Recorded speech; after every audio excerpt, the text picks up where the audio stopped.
right. So she adjusts more than just spine. She's legit rearranging women's lives and taking them on a path to wellness. Today, I'm joined by Dr. Karissa from Haven Chiropractic, and she just joined us in the plaza. So welcome to the plaza. Thank you.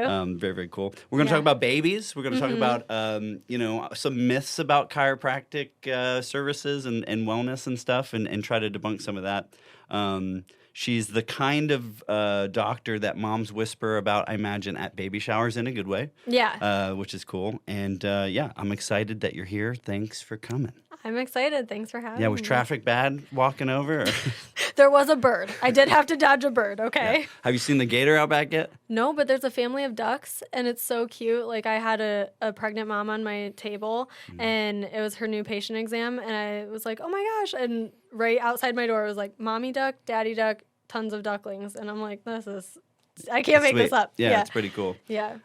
Okay, so, the biggest question is, so origin stories, we'll kind of start there. Okay. Do I need to call you doctor? No. Okay, because you're not an MD. I'm not an MD. I'm not a DO. I'm a DC. So I'm a doctor of chiropractic. I'm still a doctor. I still had to go through chiropractic medical school, which I think there is a lot of misconception surrounding that too, because the first 2 years are a didactic program, so it's almost identical to like a DO program.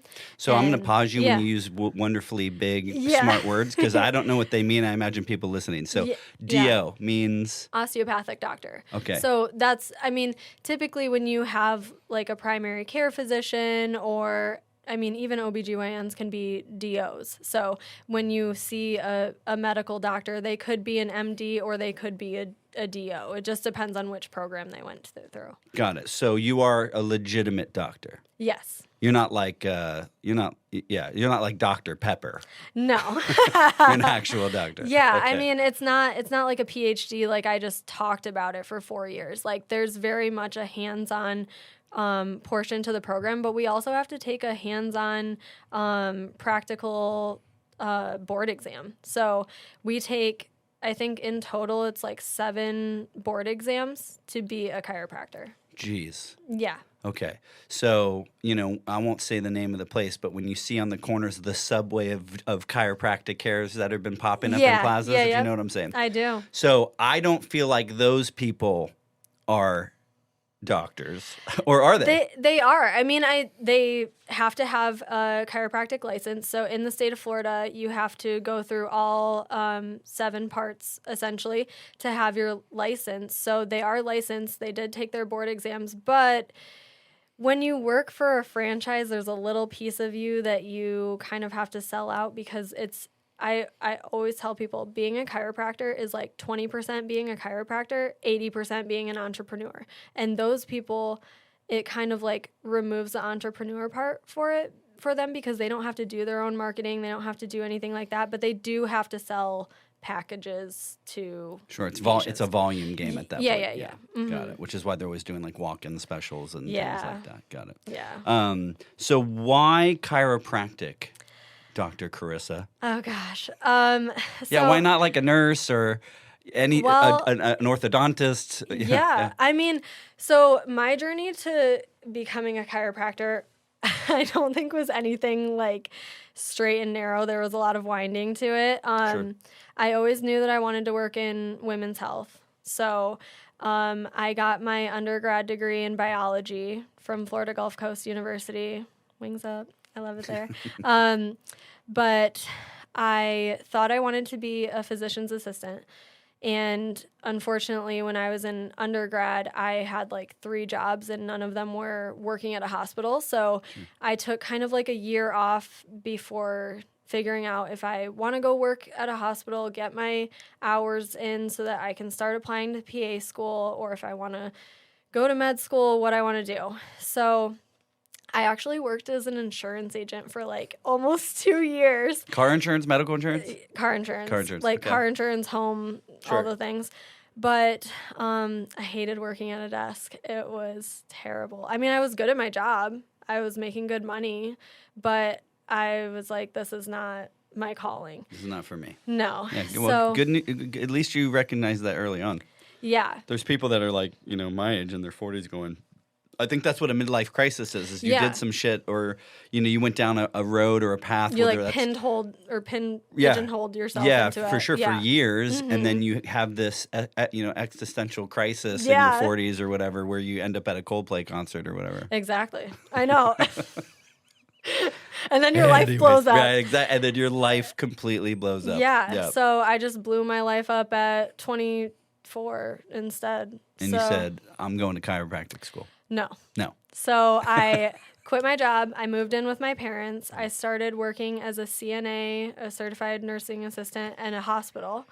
I was working night shift in the neurospine unit and the ICU. So I was seeing like really sick people, and I was working on night shift, which like all the crazy stuff happens at night. I don't know what's going on. So it was fun. It was fast paced. I was helping people, but there were a lot of sick people that just weren't getting better. Like I'd see patients return. And I remember I asked one of the patients, I was like, have you ever tried, he had like 5 back surgeries.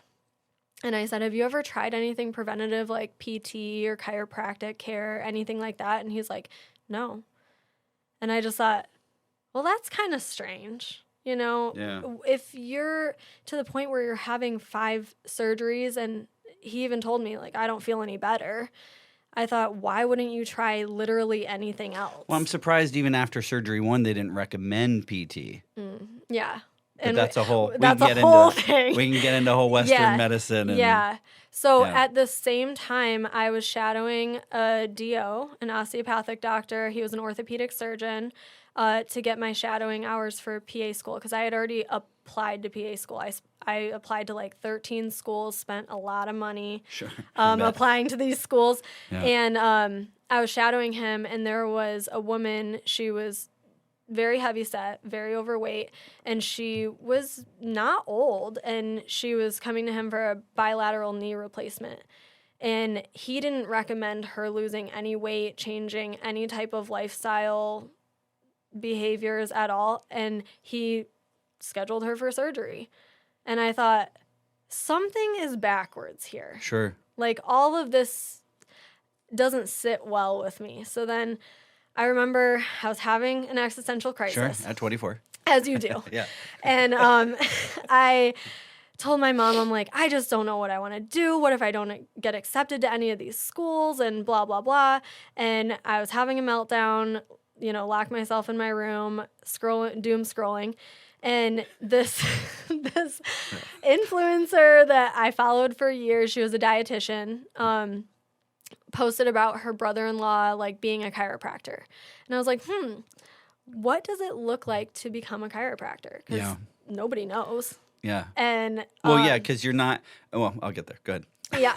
So I looked it up, and it was basically you have your undergraduate degree, you apply to a program. I think the school I went to did require the GRE. So I had already taken the GRE. And you apply, you do an interview, and then hopefully you get accepted. Well, there's 3 chiropractic schools in Florida. One of them is in St. Pete, and that's the one that I wanted to go to. Almost all the PA schools that I applied to were in like the Tampa, St. Pete area.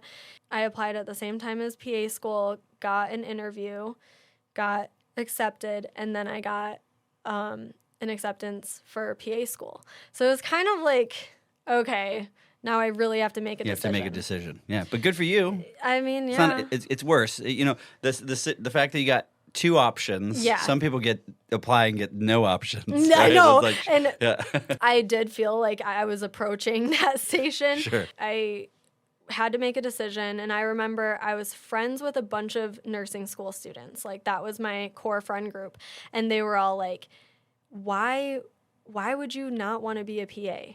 And I just remember being like, I don't know how to explain it to you, but this is just, I'm going to chiropractic school. This is just what I'm doing. So I did, and I became a chiropractor, and there was a lot of stuff that happened, in between there. But I always knew that I wanted to work in women's health. So whether I was going to be a PA or a chiropractor, I knew I had to figure out how to work in women's health. Yeah, so that was going to be my question too. So, becoming a chiropractor, okay, that's one part. What made you choose specifically women and babies and children? Yeah. So my mom is one of 7 kids. Oh no shit! I'm number 4 or 7. Woo! Yeah. I love the number 7, Yeah. but so women kind of like take over in my family. She has 2 brothers, but it's mostly women. So I grew up seeing all my aunts be pregnant, have babies. I watched my little cousins from like their first week of life until they were going to school, basically. And then even like during the summer.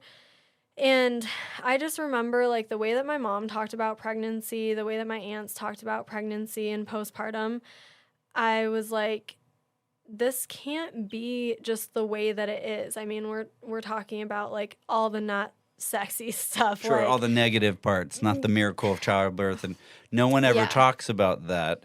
Not to hijack the story, but you know, and again, it's interesting being a guy and talking to women about women things. Yeah. Right? Yeah. So I defer to you. You're the expert, right? And my wife and all the women. I was going to say, know. like, you've seen the other side of it. But just, you know, the male perspective in this case is that I didn't realize what happens to a woman or what can happen to a woman after having a baby. Yeah. And you hear, post-traumatic. You hear that you read the books. Yeah. When you have 9 months to, Google and prep, right? Yeah. And read books that say, do this. And then another book that said, no, don't do this, do that, and it's like, whatever. But my point, going back to the point, it's that I didn't realize how scary it can be. Oh, yeah. It's dark. It's dark. And yeah. So I didn't, so, I mean, like now being a mom, I get it. But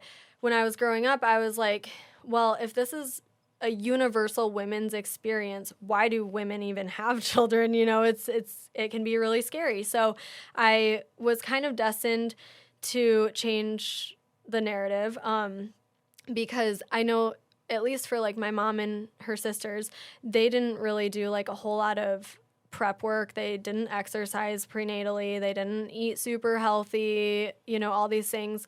And when I moved to Florida, I changed my whole life around. I lost like 40 pounds. I started lifting weights. I was eating healthy. So I'm like, okay, if you do all those things and kind of set yourself up to have a healthier pregnancy, does that change the game? And I think living in Florida, it's so great because you see all these people living healthy lifestyles, doing all these kind of more holistic things to really prioritize their health, especially prenatally. And one of those things is chiropractic care. Like when you're pregnant, you can't go take a pill for this or a pill for that. You can't have surgery typically unless it's an emergency. So like to get out of pain. Your options are limited. Yeah, your options for pain management, comfort, childbirth prep are all pretty limited. So I was destined to change pregnancy for women to make it more comfortable. I was also really like dead set on educating women because I think knowledge is power. I was also really jazzed about like changing the postpartum experience. If you have a healthy pregnancy and you have a, uneventful delivery, postpartum should be easier. Okay. And yeah. Okay, so you make this decision. Give me a story or some sort of like confirmation that since you've been practicing or even when you were in training or in school that you were like, yes, I am supposed to be doing this. I mean, I felt that pull, and I would have like all these women that really confirmed that for me almost on a daily basis, or like seeing babies and hearing the stories of like, they finally pooped, or like, they slept through the night. Like those are huge things.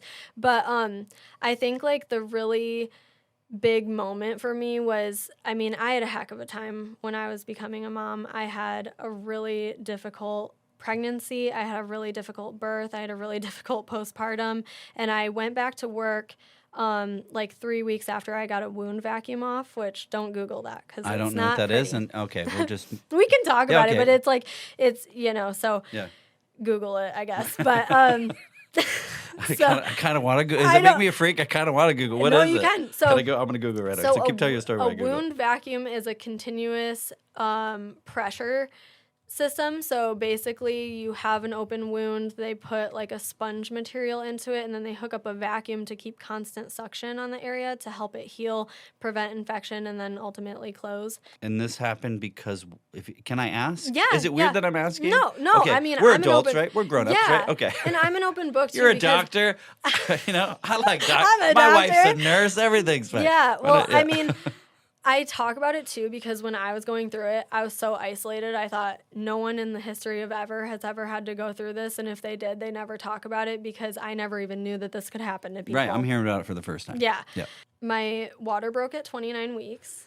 Okay, is that bad? Again, I'm a big dumb boy. That's okay. So just if you're not like used to the math of pregnancy weeks, I feel like I calculate things a lot in practice of like based off of people's pregnancy weeks. Sure, it's your business, yeah. So pregnancy is typically like 40 to 42 weeks. That's like, well, it's really 10 months, but 9 months full-term pregnancy. So 28 weeks marks the beginning of your third trimester, which is like the final stage of pregnancy. We call postpartum the fourth trimester. Sure. But so 28 weeks marks the first week of third trimester. My water broke at 29 weeks. So I was barely in the third trimester. Okay. So like my baby needed to be cooking. Sure. So my water broke at 29 weeks. I was actually on bed rest at the hospital for 4 weeks before I even had her. I had no idea that there was something called an antepartum unit in the hospital, but it's like for women that have severe preeclampsia, that have to be under constant monitoring, women that have had complete rupture of their membranes and are, again, being constantly monitored. So, 4 weeks in a hospital bed. To keep baby in there so she can cook. You had a daughter, correct? Yeah. So she can cook to term, right? Yeah. You don't want to nobody wants a rare or medium rare baby. No, You want a well-done baby. A well-done baby. And so. I'm glad we can laugh about it. No, I definitely laugh about it because if you don't, it's pretty dark. Sure. But so we lived in the hospital. Like my husband spent every single day with me in the hospital for 4 weeks. And wow. I was allowed to leave my room for 30 minutes a day in a wheelchair ride. So I had to be pushed around in a wheelchair. Just to get visually something different in your life. Yeah. A little bit of excitement. Yeah. A little like zoom down the hallway.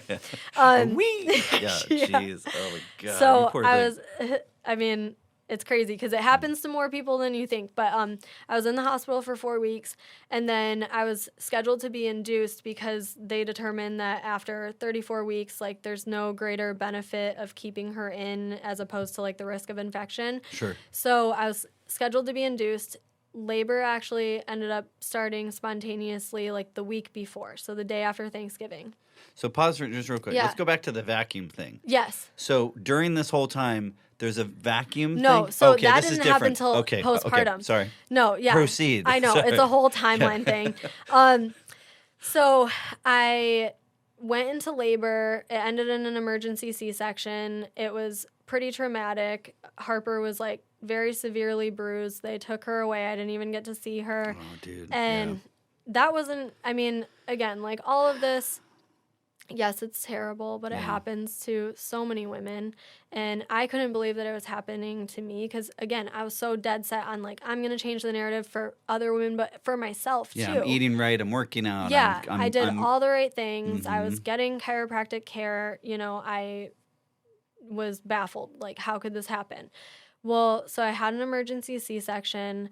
I ended up getting sepsis. Oh, geez. Yeah. And my incision burst open. Oh, geez. It wouldn't heal, so I had to have wound debridement surgery, which is as gross as it sounds. Yeah. And then they had to put the vacuum on to help it heal. Yeah. Got it. Yeah. And how long was that on for? Almost a month. 3 weeks, I think. They told me it was going to be 6 months. Okay, but yeah, so that's good. Praise God. It's definitely, That's awesome. Definitely. All right. Like, thanks, big guns. Thanks. Yeah, I made it out of there in 3 weeks, but I went back to work like 3 weeks after getting that off, and Because you had to, obviously, I imagine. Yeah, I mean, it was to the point where I'm like, I've been out of work since October. Oh, jeez. Yeah. Yeah. November 1st, I think, was the day that I stopped working. I worked, saw 19 patients, went home, my water broke, and then I just never left the hospital for a long time. Jeez. Yeah. So when I went back to work, I saw a patient that I had, she was my boss's patient. So I was working as an associate at the time. So I was working under another chiropractor. And I had seen this patient of hers when she was out of the office previously. I was covering the office again. And this patient came back. She was pregnant the last time I saw her. And then when I saw her, she was postpartum. And when I had seen her when she was pregnant, she was really swollen. She was kind of giving me some red flag signs where I'm like worried about preeclampsia. Yeah, your body's not responding well. There's something going on. Yeah, I'm like, there's something else going on. So Sure. I asked her about it. She's like, it does run in my family. I'm like, please just let's keep an eye on this. And then I went into the hospital, So then I saw her postpartum. She was bringing her son to me. And I feel like that's such an honor that people trust me with their newborn baby. Like, it's one thing to trust me with your pregnant body. That's still very humbling to me. But then to bring this, like, most precious thing that you've created to see me too is, like, humbling. Yeah. So she was bringing her son to me, and when I have new babies in the office, I always talk about everything from pregnancy, birth, to where we are now, because it really gives me, like, the whole picture. And so she was telling me about birth and everything. She did end up having preeclampsia. She did end up having a C-section.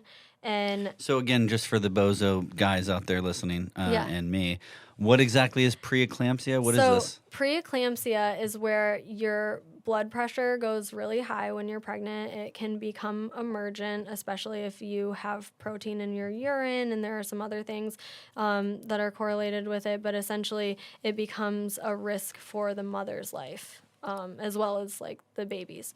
So that's why typically they will induce or schedule a C-section. Why do we know why this happens to some women and not others? Is it lifestyle? Is it hereditary? Because you mentioned the girl said it happens in her family. Yeah, it's hereditary. It can happen for no reason. Pregnancy is a crazy thing, and you don't know how your body is going to respond until you do it. So I feel like that's not, so... Yeah. It's not like the movies. No, it's not. It's definitely not like the movies. I mean, it is still beautiful. If you haven't had children, magical. It's the best. It's the best thing. And ever. The scariest shit that's ever happened. Oh yeah, but every day, like, not just pregnancy, not just postpartum, like every day. Well, no, so sure. I will say, as a proud dad of two, it does get easier, right? And having two was easier than the first one for sure. Not by much, but for sure. Yeah. But yeah, do nothing, no book and no movie and no video and no class and no conversations that me and my wife had for 9 or almost 10 months prepared me for anything that would happen in that room. No. And the thing is too, like, and birth plans are a joke. It never goes as planned. Like, have a plan B and C. Just have a plan B and C. I also try to tell them, like, you spend all this time prepping for your ideal birth. You spend all this time prepping for the big show. But, like, what you really should focus on is that time afterwards, because breastfeeding is so hard. And recovering from growing a human, evacuating a human, all those things are very, very hard. Evacuating.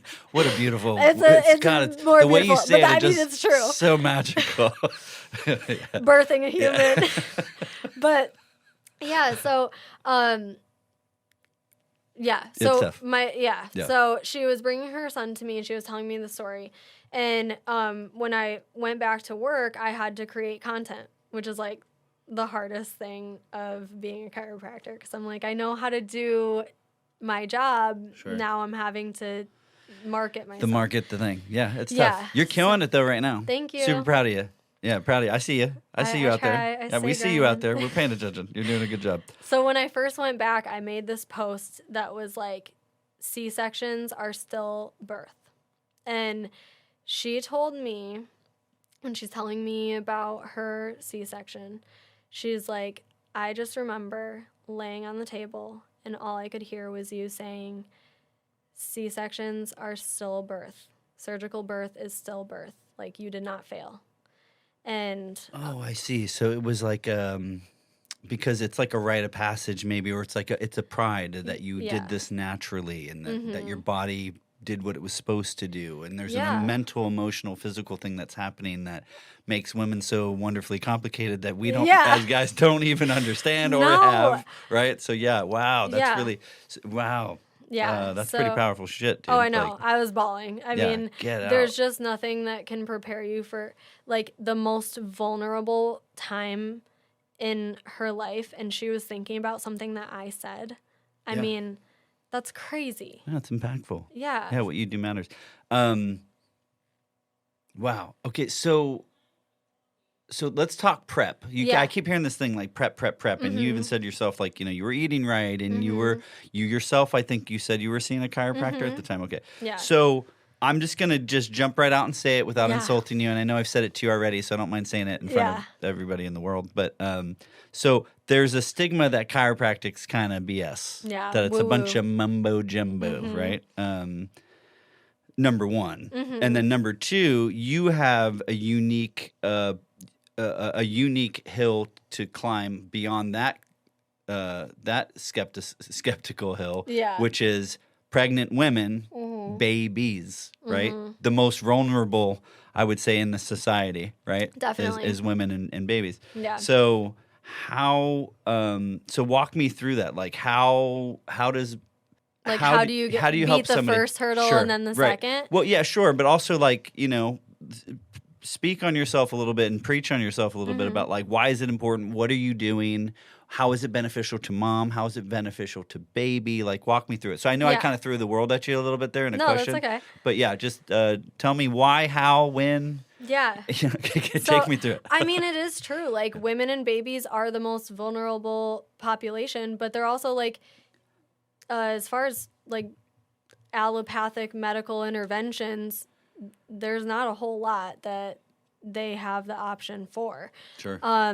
So I like this quote. It says, chiropractic works whether you believe it or not, or chiropractic is like gravity. It works whether you believe it or not. Sure. Okay. And I think that that's funny because people do kind of think of it as like woo-woo.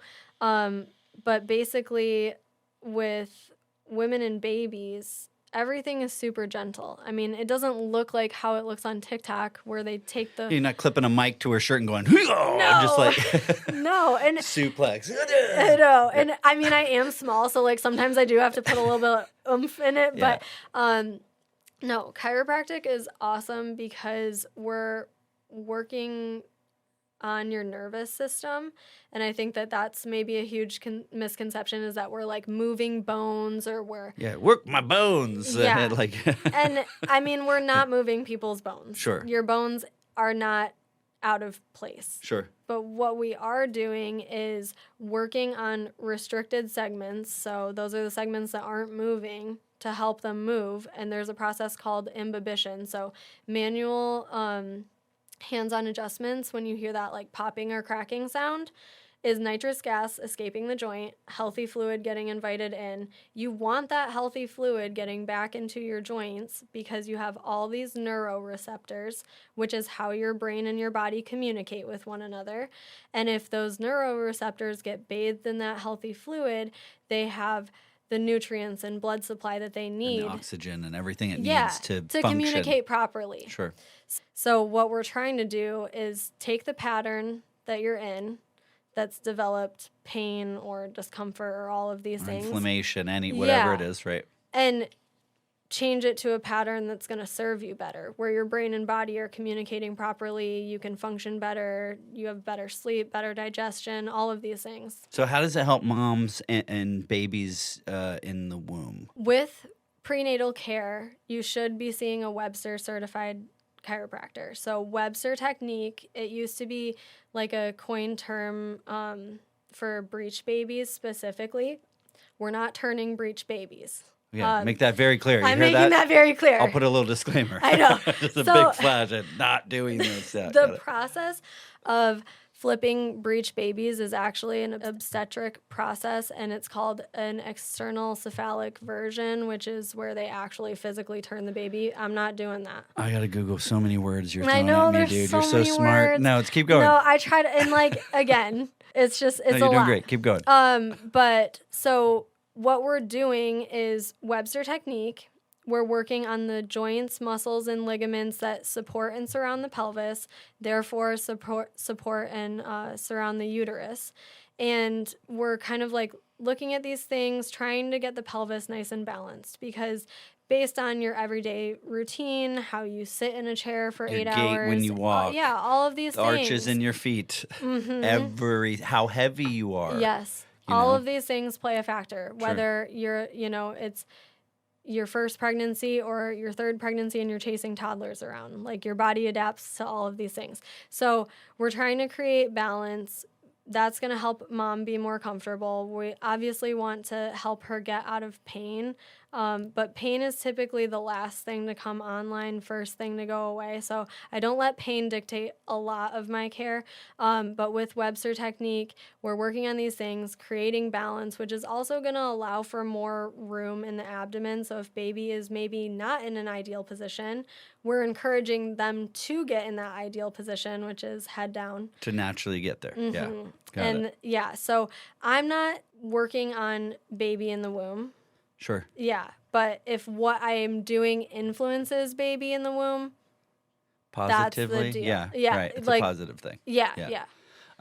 Benefits of this. Yes. Okay, so mom comes in, and they can see you all the way up to to day before having the baby, right? Yeah, I mean, I could even adjust them in labor.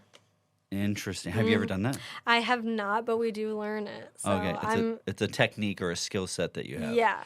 So what are the benefits for mom other than you mentioned some of them? So there's room for baby to freely move, and then therefore you don't have like a sunny side up situation or what's not breech? Is that the word, breech? Well, you could have breech, which is where baby is head up. And what is it when they're their butt down but legs are up? That's frank breech. Okay, yeah, that's a difficult situation. Sounds terrible. Oh yeah. Then you have to worry about hip dysplasia and all the stuff. Yeah. But so we want to do these things to encourage baby to get head down. I feel like there are a lot of women that come to me because they do have low back pain, and that's not to be taken lightly when you're growing a human. So I help women with low back pain, sciatic pain, improving sleep, improving digestion, which is hard during pregnancy, being more comfortable preparing for birth, because again, like if we're talking about balance in the pelvis, all that's doing is allowing more space for baby to navigate that birth canal and then, make their grand entrance. So give me some experiences from moms that have seen you prior to having baby. They're having easier births. Like what are the benefits of that? Yeah. So my first patient ever when I opened Haven, she was a mom that she had trouble conceiving. So she was almost to the point of doing IVF, or she did do IVF, one of the two. So babies are already so sacred, and you're like, is this safe for babies? But she was very nervous, and she wanted to have an unmedicated birth. And yeah. So did Pam. Yeah. But it's like, there's so much. She didn't on that second one, though. No, she's like, give me that epidural. God bless you. She did good. But anyway, sorry. More power to you, because, she had trouble conceiving this baby. She wanted a healthy pregnancy. She wanted an unmedicated birth, and she wanted to heal postpartum. I'm like, those are great goals. I want to help you achieve those. I would say that's every woman's goal. Sure. So she started seeing me at around 20 weeks, because that's when I opened my practice. Sure.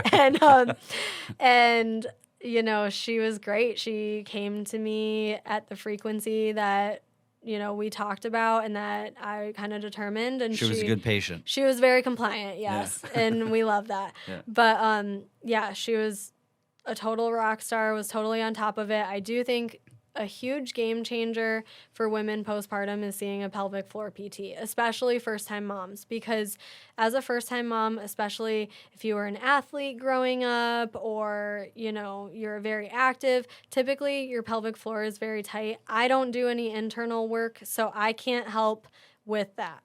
But you recommend that they do, I definitely that you talk about it, it's a thing, and women go look that up. Yeah. Google that. If you need a resource, let me know, because I have plenty of people that I refer to. So she was coming to me, and then around 28 weeks, she started seeing a pelvic floor PT.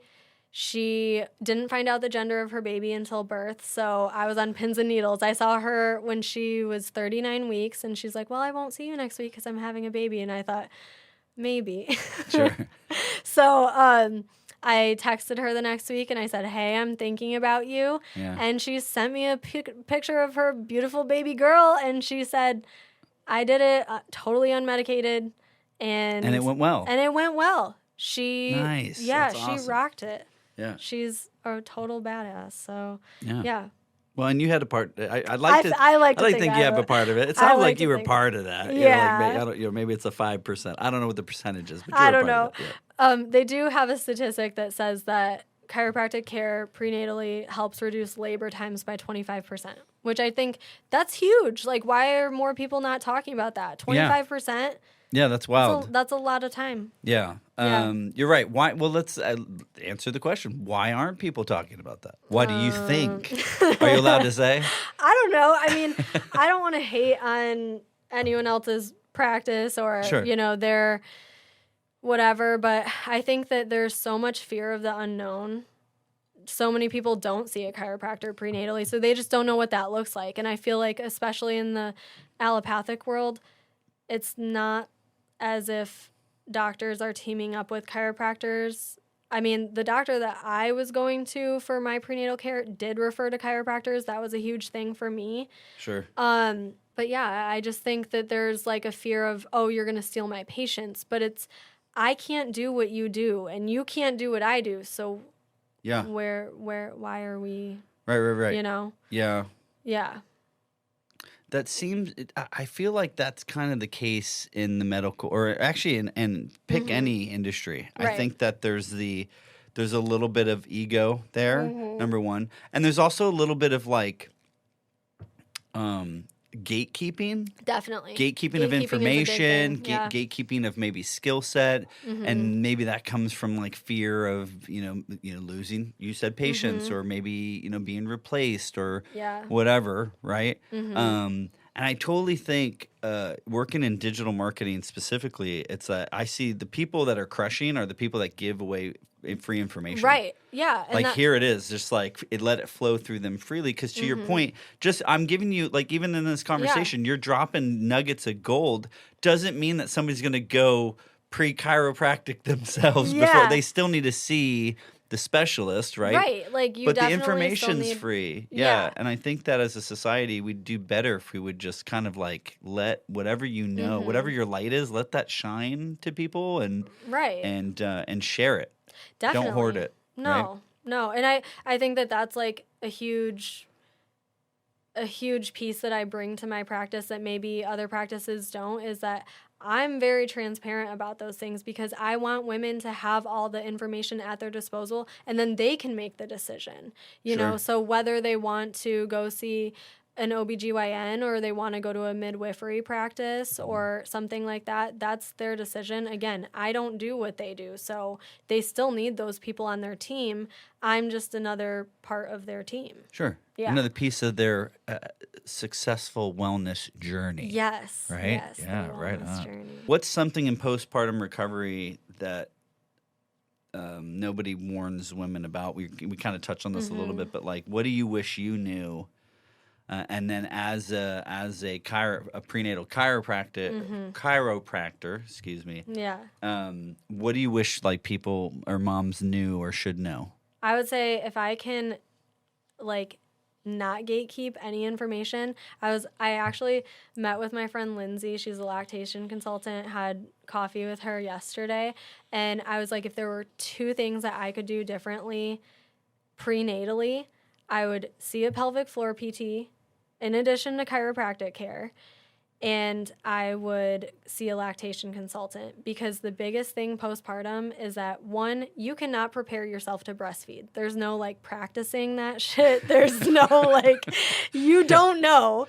And I think me and Pam got in a fight like night 1. oh yeah, it's because scary. she's like freaking out, like, is she getting any? And I'm like, I are you know. doing it? And I was such a, we're both tired. And you're like, is your baby gonna gain right, weight? I'm not like, making what? any excuses for myself. I wasn't the nicest because you're just No, because you're tired. Everybody's beat, dude. And Everyone's and tired. mostly her. Again, I'm not comparing my plight to a woman that gave birth to, and No, but I mean, a like, big, and Noah was a big baby. mm-hmm. She'd be mad. I don't remember. I want to say, actually, it's on my keychain. Oh, it's over there. I think I want to say it was like 9 something. 9 pounds. Yeah, it was a big That's ass a big baby. That baby. That's a big baby. That boy thick. That boy was thick. But Yeah, he that's was the thick. thing is like, and not that I'm like, She's again, gonna be mad because I bet you he was like 10 pounds. She's like, you idiot! Don't. How do you not remember Yeah, that? exactly. What time was he born? Because I'm a boy. I know. I'm just a man. What do you want from me? I'm just a boy. Yeah, I'm just doing the best I can here. I'm just out here just faking it, man. But the thing is, and again, not comparing men and women, but like as a mom, you have your whole pregnancy to like bond with that baby and think about becoming a mom and thinking about parenthood and all these things. For dads, it's very not the same. I mean, so funny that we're gonna get there. Yeah. I'll actually scroll to that because I wrote this thing about, and I was trying to be funny today when I was writing this thing, but essentially, like, you kind of said it, and I can't find it, so I'll just spit it. Oh no, I found it. Okay, so here was the thing I wrote, because this is exactly how I felt.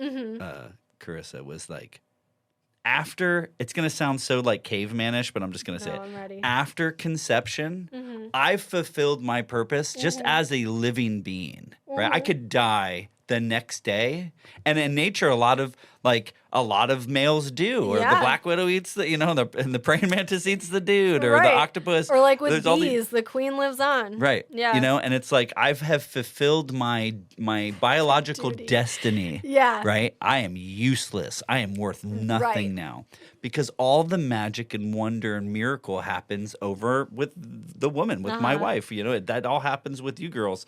And it's like, But then you're handed a baby and you're like, okay, whoa, now it's really real. dude. So Yeah. they make you watch that crappy video, which was filmed like 100 years ago. Dude, I will shoot it for free. Please let I me know. reproduce this freaking thing. Call Baycare. Justin. Yeah, both our babies were born at Baycare Clearwater. Beautiful hospital. They did a wonderful job. Thank you, men and women that work at Baycare. Yeah. But that video's whack and Yeah. old and boring, and I didn't learn anything. And you can't skip it. And I get why it's important. The information's valid. It's critical. But I didn't learn anything. And then they just hand you a baby and they go, "Well, see ya." And Yeah. like, I've never driven so slow. No, I mean, Like, usually I kind of like bump the lines a little bit. I was like, dude, you're like dead center. We're going. I was locked in. Oh yeah. Yeah. Yeah. But no. it's yeah, but scary. like, so what would you say? So to that point though, so yeah, like as a dad, it's like once we do our part, which is an Yeah. important part, it's like then we're useless for 10 months, and it's like, so what would you professionally recommend, and as a mom and a wife, what would you recommend to the guys out there that have pregnant wives right now or are thinking about getting their wives pregnant? Like, what should we do? How can we best be there for mom? Yeah. So 2 things. First thing, hire a doula. Do yourself a favor, hire a doula to like be there when your wife is giving birth, and the doula can help her move into different positions. She can sense when, okay, this isn't working, we need to change it up. We have to, or it's go time. This is what we're doing. Oh, and doula's day of. Yeah, doula. Okay. Well, so you do, visits prenatally. They maybe like tell you what. Establish a relationship. Yeah, and they guide you on like take these birthing classes, do this lactation, workshop, whatever, to help prepare you. They're like a guided tour to having a baby. Sure. So, guys, you hear that? The first thing you do is you Google doulas. Or and you find one that she likes. text my office. Or and I'll reach send out. or post in the I don't know, Facebook groups. I'm in the Facebook groups all the time. Hit up Karissa at Haven. Yeah. Go through the process. So that's one thing Dad can do. Okay. So, funny enough, when I was in the hospital, one of my friends, she is a doula, she's like, let me help you, because I was having a time, okay? And I was having to make a lot of decisions really quickly, as you do as a parent. I didn't realize, like, that is parenthood, is you're just, like, making decisions all the time. On the fly, man. With little or nothing to go off of. With the best of intentions. Yeah, and you're like... the tools you have available. This might work. Okay. So she's like, let me help you. Okay. So she was great. She was awesome. And I will say, like, the biggest takeaway is that she really she made it so that Steve could just be my husband in that moment. Like, in those moments, he was just there for me. He wasn't worried about, okay, what do we do next and what's going on? Because, like, to be fair, that's not your job and we're not good at it. No, and we're not good at it. Exactly. We have no training. No, you have no training. That wasn't in the book. It wasn't on the social pamphlet. media post. Yeah, it wasn't Nobody in the pamphlet. knew. I didn't know.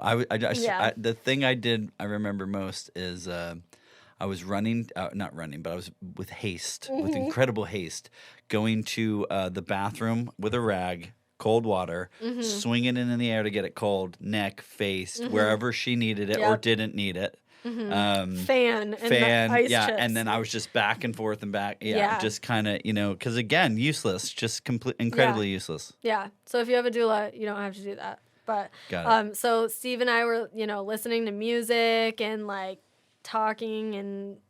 It honestly until it was go time. Well, yeah, but like it was an incredibly calm day, and I would say like first thing, hire a doula. Second thing is like pay attention to your wife. Be on the lookout for cues. Postpartum depression it's not just feeling sad. It's not just birth maybe didn't go the way that you wanted it to. There's a lot that goes into that. There's so much change that's very permanent in such a short period of time. And it's overwhelming because, again, like we did all this prep for the big show and now our world is turned upside down. Physically, we're hurting really badly. We're trying to breastfeed. Again, it's painful. I'll just be honest. Like it is magical, but it's very painful or it can be. And So what signs as dad, again, for the guys out there, or even for women there for women too. What are we looking for here? You're saying it's way more than exhaustion because you just, watermelon through the lemon hole, analogy. Depending. I don't know, ladies. Visual. I'm not judging anybody. No. Maybe it could be some sort of lime. I don't know. Whatever I don't know what fruit. citrus fruit it is. Okay, it could be a strawberry. My point is, what other things are we looking for? I would say like withdrawing from things that she typically has a huge interest in. Huge mood swings. I would say for most women and for myself. Rage, just an incredible amount of rage that's so inexplicable. I mean, it comes and you're like, I don't even know where that came from. And it's not always as simple as like, they don't want to hold the baby or something like that. It's all these little things, lack of appetite, wanting to sleep all the time, all of those things, which you want to sleep all the time because you're tired, but you realize as a parent, like, okay, I got to get up and do the thing. So the biggest advice we got, and we didn't follow it immediately, was sleep when the baby's sleeping. Yes. Because our immediate, especially my immediate, or even more so about her was, baby's sleeping, I can take a shower, I can do some dishes, because your house is going to turn up, laundry's going to pile up, you're not going to have the time or the energy to make a meal, all the things, so rely on friends, rely on family to bring you food, or, Don't even have a baby shower, do like a nesting party, bake a ton of frozen meals for yourself. We made a bunch of lasagna and froze it, a whole bunch of stuff we could just freeze and nuke or throw in the oven and make life easy. Don't worry about dishes, don't worry about laundry. But the biggest thing was sleep when that baby's sleeping, and we didn't really do that with baby one because again, it was our first. And, and you just stare at them all day. I right. mean, all are day they long. breathing? You put the mirror Are underneath they their nose, breathing? right? Like, Are are they breathing too much? They're not breathing enough.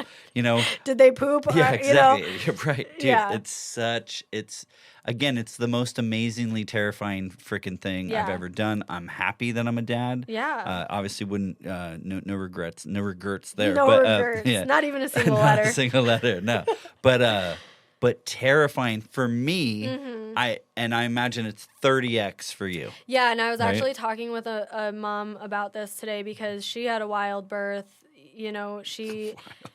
It's always wild, but like it totally went sideways. Sure. Was not what she was prepared for. It was her second baby, and it still went sideways, type of thing. And I just told her, know that I'm here for you because my postpartum depression didn't hit until 10 months postpartum, and nobody talks about that. There is no timeline on it. I mean, I was 10 months postpartum, and I thought, surely there's no way this is what it is because I had a baby almost a year ago. Right. I thought I'm in the clear, but if you get to be 10 months and you have all of these symptoms, yeah. So look out for those things. Yeah. Okay.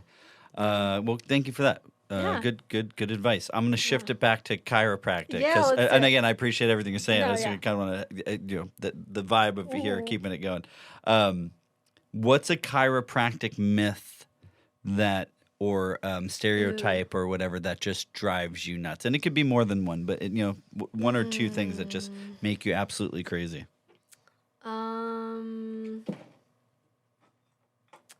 I think that there's probably more than one. A huge thing for me is like, if I go see the chiropractor, I'm going to have to go every day for the rest of my life.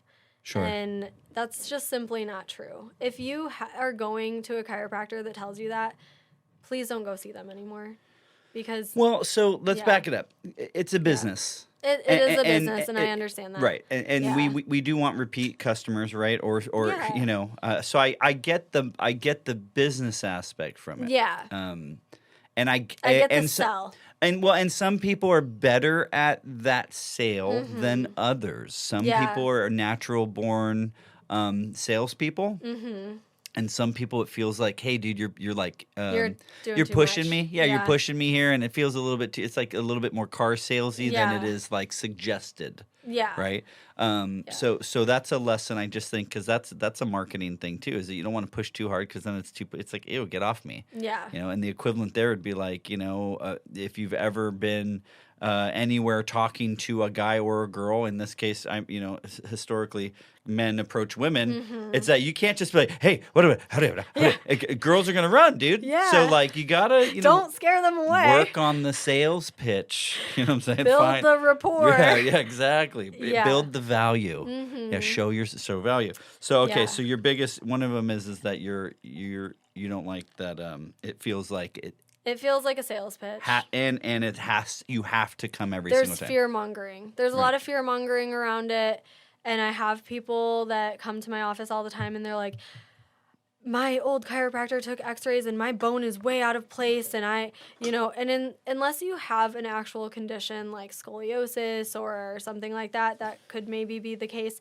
But, yeah, I'm just it's usually horseshit. It's usually fear-mongering because they want you. I mean, you see this thing visually, and it could look scary, but I'm not in the business of scaring people about their body. I'm more in the business of helping people understand what's going on inside their body so that they can better understand themselves and be in have that intuition to like do what is best be in a for place themselves. of power. Yeah. I know what's wrong with me, right? Or I have, now I understand what's happening. And so now I can address the X or the Y or the Z of the issue. Right. And now I can determine if this is the right route to take to fix the problem or if I need to go somewhere else. Because if someone came to me and were like, you have a bone out of place, I'd be like, oh my God, I need surgery. I need some, like what is going on?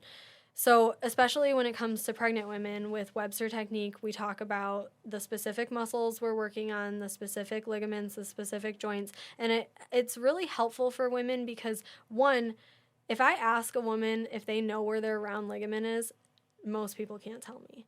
But yet you go to the me doctor. Neither. Don't know where that is. I know, but it's like you go to the doctor and you tell them I'm having XYZ pain, and they're like, oh, it's just round ligament pain.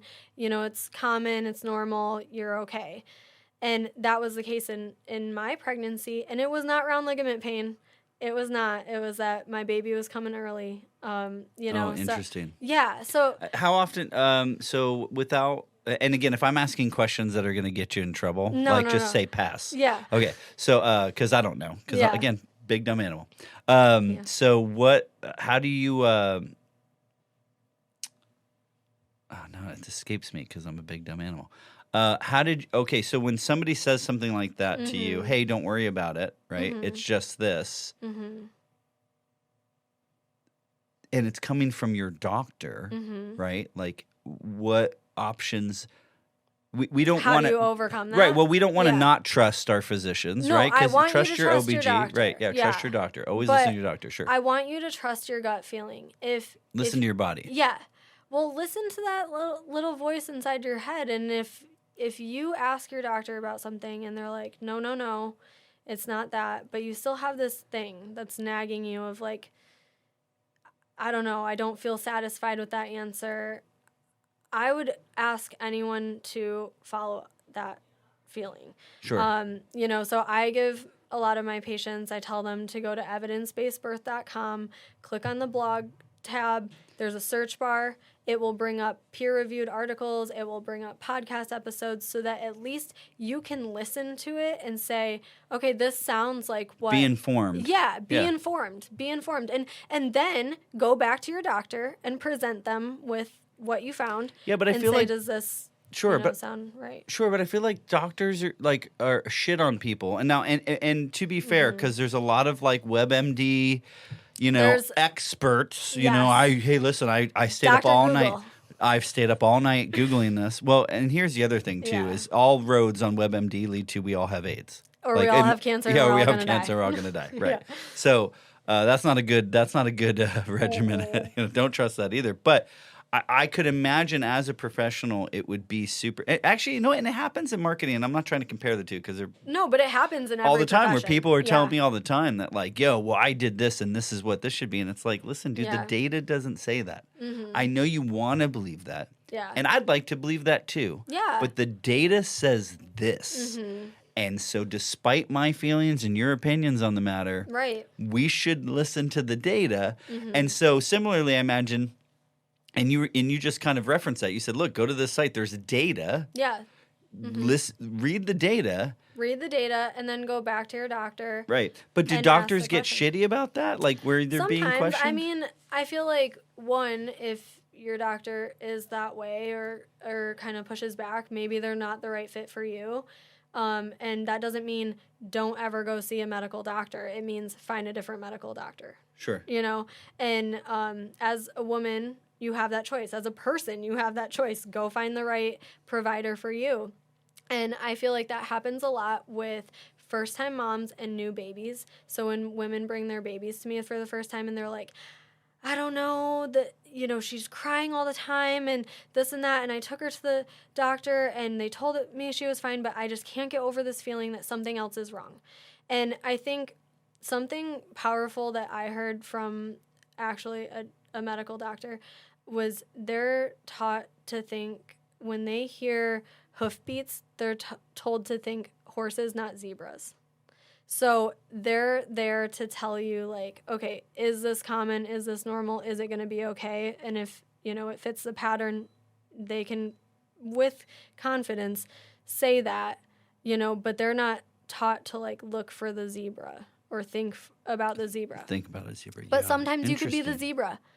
You could be the zebra. And I'm not saying that happens a lot because then it wouldn't be true. Yeah. But, if you have this feeling and you feel like maybe there's something else going on, follow that feeling. And if it turns out to be nothing, great. Like, that's exactly what you want. But if it turns out that it is something and we uncover it and I can either help you with that myself or send you to a provider that can, again, great. Best of both worlds. Win-win. Yeah. Yeah. Yeah. It's nuts out there, dude. And I think, like, not to turn this like, political or anything, but I think that the pandemic definitely, this existed way before that, too. Skepticism or people that, a distrust in the system. Yeah. But I think that with the advent of like ChatGPT and all that stuff, too, there's like, and everybody's can be an instant expert, and I'm throwing hard quotes for those that are listening and can't see me. I'm air quoting this: instant experts on pick any subject. Yeah. And I think that when it comes to your body, health, medicine, things like that, these men and women, these doctors and these specialists, and even yourself, I mean, you spent time, so you're not bozos. No, and it's funny, though, because when I met my husband, he heard that I was in school to be a chiropractor, and he's like, so, like, a weekend seminar? And I was like, no. Right. And that's shitty. That is and it's what funny people think. Right. Well, when I first met you and I heard you were a chiropractor, I was like, it's weird. You're not a 55-year-old silver fox dude. Right. I don't wear my white coat every day. Right. Which predominantly, and again, I'm not shitting on the industry. No, but that's totally predominantly it's men. Yeah. They're usually 50s-ish, give or take. And I'm sure there's young ones out there, but the ones that I know in this area of like Palm Harbor or Trinity or Pinellas County is like. They all kind of fit a bill of type of person, and so you're breaking that mold, at least in my mind. Yeah. And then you're going even further by doing the prenatal and then baby stuff. Yeah. So I'm a dad. I have a newborn baby. It's my first. It seems scary for me to bring a baby to you, like because again, even though you're super cool. Yeah. And you sound smart, and I believe you're smart. Yeah, I believe. Well, you're nailing it. Thanks. I'm gonna hand you this thing that they fucking handed to me. Yeah. A week ago. Right. And I'm gonna just go. Yeah, here you go. How do you establish that trust? Number one, and number two, what are you doing to the baby? And then three. Yeah. It's a three-parter. You ready for this? Okay, I'm ready. It's like a Boston market number 6. You're gonna get 3 things. You're gonna get the cornbread and the taters. Here it comes. Okay, so number one, number two, number 3 question is that. What are the benefits to the baby? Yeah. So you mentioned like the baby's crying, he's not sleeping, or she's not sleeping, or whatever it is. Yeah. Walk me through it. So how do you get me to trust you to hand me my baby? Question 1. Question 2, what are you physically doing? Question 3, what is the benefit of that action? Yeah, definitely. And I feel like those are all the 3 most important questions and the 3 most common questions that I get. So first of all, me having my own practice now, I can spend more time with my patients and their families. So that initial appointment is an hour long. So that encompasses, we're going to do a thorough history. Like I said, we're going to talk about pregnancy. We're going to talk about labor and delivery. We're going to talk about everything leading up until this point where you brought me your baby. So we spend a lot of time talking at first, and I feel like, one, that lays the groundwork of, like, I'm not touching your baby yet. I'm not forcing you to give me your baby. Yeah, we are just building talking. Rapport. Yeah. We're bedside manner. Right. And, right? Is that the and also, I'm a mom. Like, not only do I touch other people's babies every day, but I also have a human baby that I've kept alive. Yeah, sure. So we talk. And I like that. That's the criteria. Well, my baby's still alive, so I'm like, I feel that way. Yeah, I feel that way. Because seriously, every day you're like, I've done this. They're alive. They're thriving. They're great. Yeah. Anyway, sorry. Good. So and I talk just like this to them. Sure. I don't put on any facade. I introduce myself as Karissa, or Dr. Karissa, whatever they're comfortable calling me. But we talk, and in that time, if the baby needs to eat, they can feed the baby, and everything's calm. My office is also like very cozy and very chill vibes, so I feel like that helps. And then I do a head-to-toe exam. So what I do is I have this pillow that I use for pregnant moms. It has kind of an egg-shaped cutout in the middle, and we set the baby in there, and every single parent talks about how cool that pillow is because babies love it. It's like a snuggle me. They just... Yeah. Is it like the horseshoe one that you get when you first get a baby and you want to set it down? No, that's a boppy. Okay. But I do have one of those in my office. Okay, so it's better than a boppy. It's better than a boppy. Because we love the boppy. I know. Who doesn't love the boppy? You know what's better than the boppy, though? The breast friend. I don't know what that is. It clips, and it has a back to it. Yeah. so you like are supported. So Got it. shout out Breast Friend if you want If you want to hit to up, sponsor me. yeah, if you want to hit up Haven Chiropractic in Trinity, Florida. Yeah. So I have this That's pillow. Haven Chiropractic, Trinity, Florida. Dr. Karissa. All right, go ahead. Sorry. So Shameless plug. Go. I know, right? Yeah. Right. So first of all, they're not handing me their baby directly, or maybe they are. Some people feel comfortable right off the bat, but we set baby in the pillow. They talk about how cool the pillow is. Baby looks so comfortable. Hee. I love it. That's, the best. And then I explain, before they even do that, I explain what I'm going to be doing. So first of all, baby chiropractic, pediatric chiropractic does not look anything like adult chiropractic. I'm not cracking your baby. Are you telling me you don't put the Velcro around the baby's neck and yank it back? Nope. What the fuck is that? That's called a Y strap, and we don't use that in chiropractic. Why don't you do that to babies? No, I'm just kidding. For a number of reasons, like even as an adult, you should not. I don't know. We'll I get don't there. practice that way. We'll get there. Yeah. All right, go back. I'm sorry. So, go back to the babies. Sorry. So I'm not cracking babies. Basically, what are you looking for? What I'm looking for is areas of restriction, tension that the baby is holding on to. I also do a thorough head-to-toe neurological exam. So I am checking their primitive reflexes. So like when you go to the doctor as an adult and they tap your knee with the reflex hammer and your knee kicks out, that's called a reflex. Babies don't have that reflex yet, but they have primitive reflexes. Primitive reflexes are reflexes that you're born with to help keep you safe and alive. So it's gonna be fingertips, toes. Yeah, so we're talking about like palmar grasp, plantar grasp, Babinski, all these cool terms. Yeah, Binsky, guys. What is that? What does this mean, Karissa? So dumb it down. Right. So you're supposed to have these reflexes. Sure. As a baby, you're supposed to have these. So I'm checking that they're there. Yeah. Depending on when they're bringing their baby to me, because some of these are supposed to go away after a certain amount of time. So if they're there after they were supposed to go away, your brain and your body are not talking. But if they're bringing me a newborn and those things are there, great. I'm checking to make sure that they're there and they are appropriate. Sure. Okay. So that's what's happening. So I'm checking their reflexes, and as I'm doing that, I'm going to check range of motion, because just like when you go to the doctor and they're checking your, if you have a shoulder issue and they're checking your range of motion, don't judge my range of motion. But it looked nice. Yeah, I don't know. I have no frame of reference, but I could do this. Is this good? Yeah. Yeah, this feels good. So like with babies, they spent 9-10 months. Yeah. Crunched all up. Foot up here. Yeah. Foot up by their ear.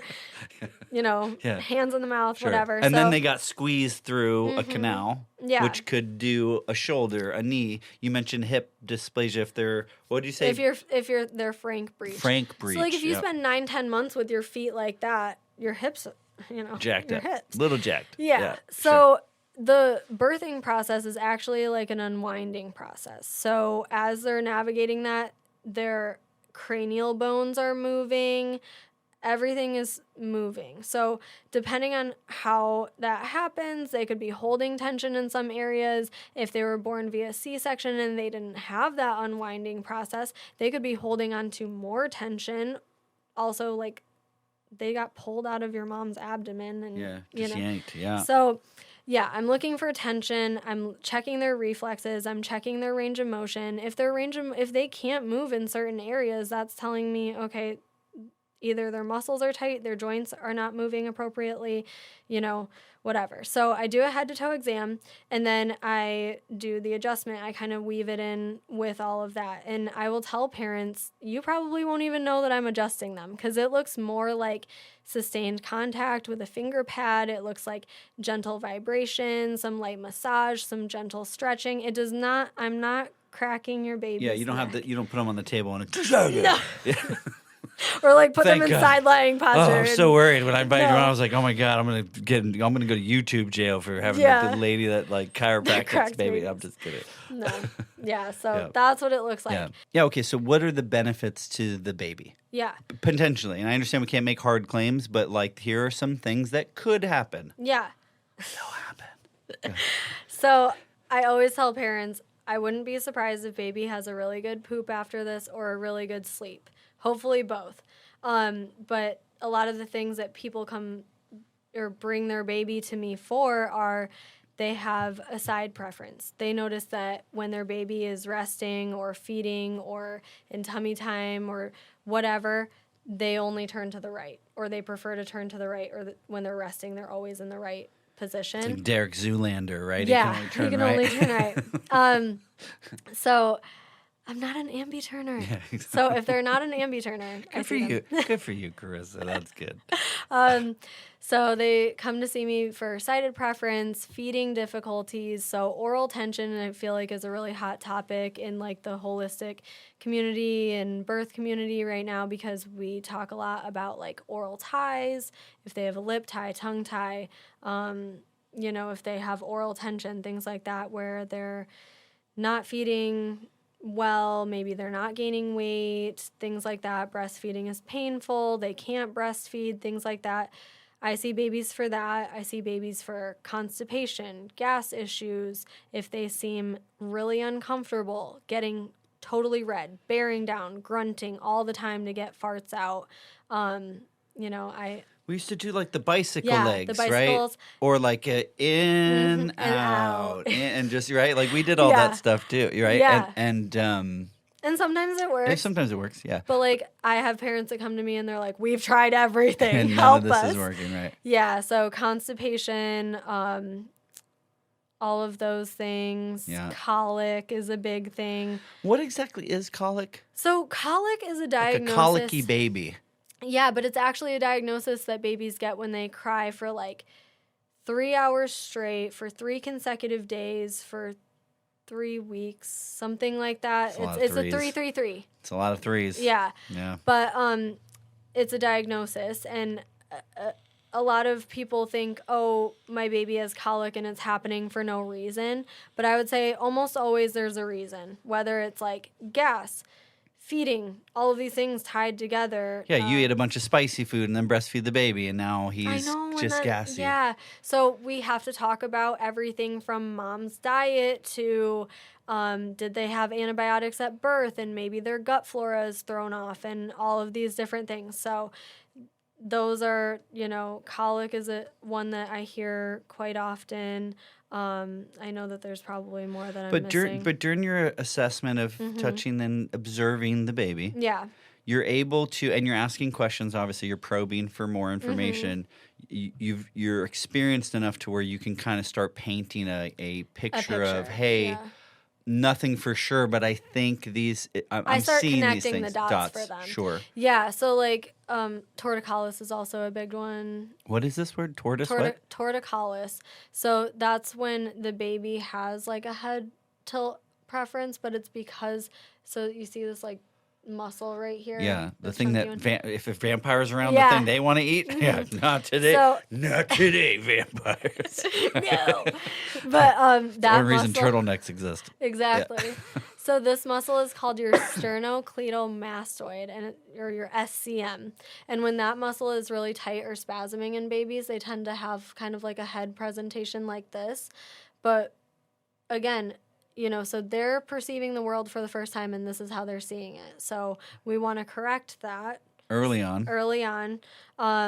We want to fix the muscle tightness. We want to help the joints move properly.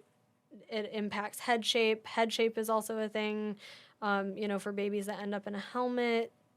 Typically, chiropractic care is recommended, all of those things. But getting back to the question that you were asking. Yeah, so like what kind of things are we resolving? Yeah, so we those are... covered what we're looking for. Yep. How we're looking for it. What are some potential benefits, legalese language? What could happen is that your baby stop struggling with gas. They're more comfortable. They're able to relax, and not be wound up, tight, uncomfortable, crying because they're uncomfortable. So that looks like they're sleeping better. They are more relaxed. They can maybe do more in tummy time because they're not here. Uncomfortable. Yeah. Again. And then you mentioned breastfeeding Yep. could improve. Breastfeeding could improve. Bottle feeding could improve. They hit their milestones appropriately. All of those things. So yeah. Any behavior? So how much of this is behavioral? Is this considered behavioral at this point, or some of it feels physical? And No, I would say in newborns it's not a lot behavioral. When you start talking about like 4-year-olds that are coming to see you because they can't poop or they're poop withholding or something like that, sometimes behavior is also a just component. hoarding poop. So you don't just see babies. You can see all ages, right? However, you can see kids up to 18. Yeah. And to be honest, too, she actually, when we first met, she saw me, my wife. You didn't see my kids. No. You saw them with your eyes. I physically saw them. Yeah, but you did not treat them. Yeah. But so you can see kids of any age. So let's go up real quick. Yeah. So newborn we kind of covered. What kind of things are you able to address and comfortable addressing at different milestones? ages. So like toddler, Yeah.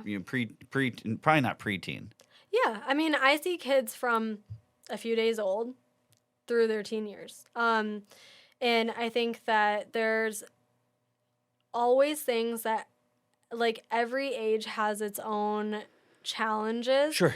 But when you start talking more about like 4 to 5-year-olds, like starting school, developmental milestones are a huge thing. So like when your baby is progressing through their first year and you're talking about, okay, they learn to roll over and then crawl and then sit up and then pull to stand and then walking.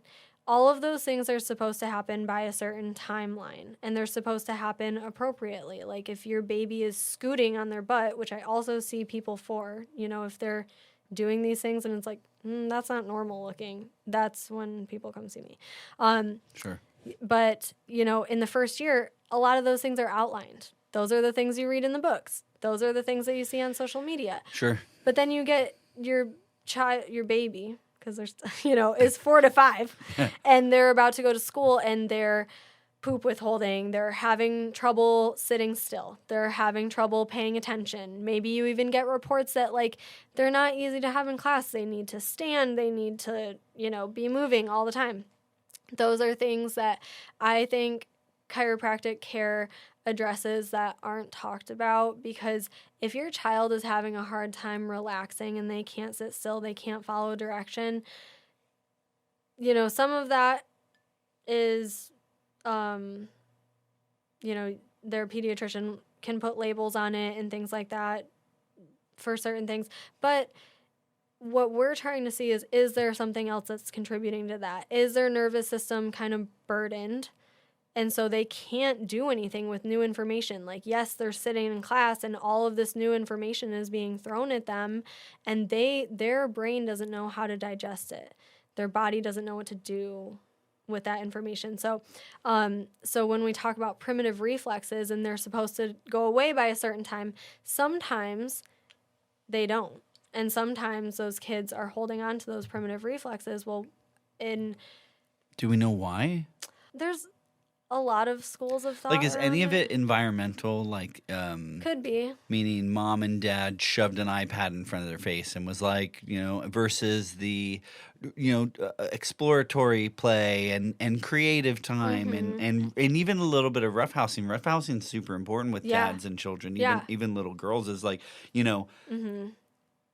providing it helps them more set like well-rounded barriers. play. Yeah, exactly. Well-rounded Yeah. play. Okay, well, you're the professional. I call it roughhousing. I tried to. I didn't pick up my baby and body slammer, but it's like you grab them, you but tickle like doing them. somersaults on the bed. Very all fun that stuff. Or jumping around Yeah. and doing fun stuff. Yeah, and like it was my understanding that like this kind of stuff helps them understand boundaries with their body. Like, oh, my body can do this, and it's it makes them feel safe. Is that like, hey, they're I can learning push. new skills. Yeah.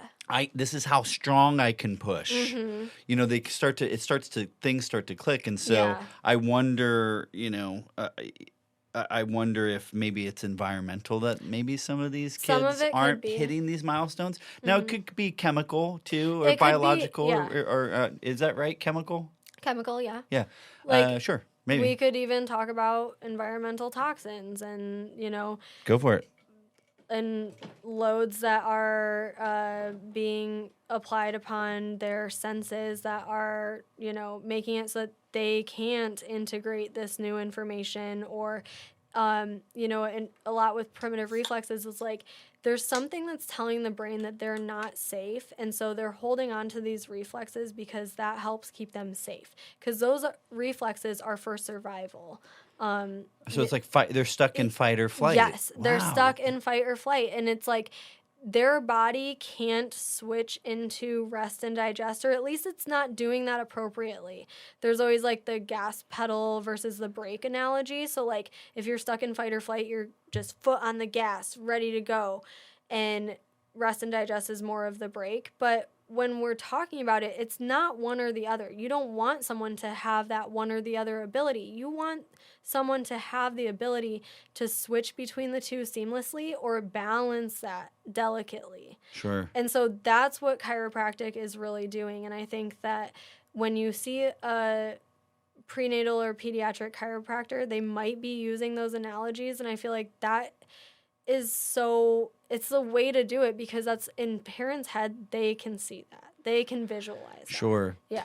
Yeah, I think it's really important that as parents you mentioned listening to your gut, trusting your gut, super important. And also too, we live in Pinellas County, northern Pinellas County, and drive. Thankfully now it's annually, unless God forbid there's something wrong with the kids. Yeah. But but when they were young, early on, we drove all the way to St. Pete. Which is it's a hike with a baby. Yeah. It's 45 minutes from where we're Yeah. at sometimes.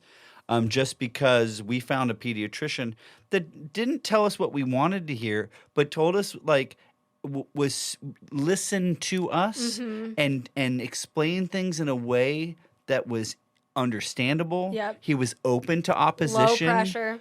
Super low pressure. Yep. He was open to questions. Like a lot of times you go into these pediatricians and it's turn and burn. Yeah. If you It's like even boom, boom, boom, if hitting you the even thing. fucking see the doctor, Yeah. right? In some of these places, sometimes Yeah. you do. Sometimes you're seeing a PA. Sometimes, and that's fine. Or I'm an not NP. shitting on the business or No. an NP. Yeah. Right. But like when it's your baby, man, and you just went through the shit you just went through, and my wife just went through the shit. As a man, here's where I come in as a man in these cases. It's like Yeah. I want her to have the best. I want her to have the full support of whatever the system is Yeah. that's supposed to support us, but specifically her. Yeah. So if that's an OBG. If you don't love your OBG, let's find an OBG that Yeah. you do love.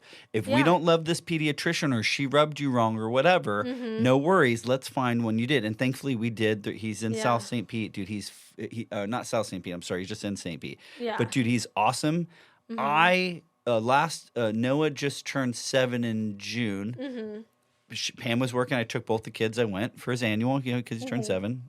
And dude, I spent like 40 minutes Yeah. with this dude. That's wonderful. And that's so unheard of. And I'm definitely going to get the I'll name get you of the dude. They're the best. Now, sometimes Yeah. if he has to get some immunizations or if it's just a follow up, Yeah. we'll see the NP or Right. his PA. But when it's like you're only going annually, you have all these questions because again, each new stage with a kid is so many things. So many questions, so many things, and you're like, am I doing this right? What else do they need? What else could I, Sure. So and the worst part Yeah. too is once you figure it out, change. then, yeah. Now we're not in this stage anymore. Now we're Now doing they this. don't like dinosaurs. And the next day, I mean, it's like, Right. Yeah, so just when you think you got it figured out, it switches. But yeah, Yeah. I would definitely share his Yeah. information. He's amazing. The whole office is cool. And I advocate for that with parents all the time is like, if you don't feel like this is a good fit, find someone that's a good fit. Like, for instance,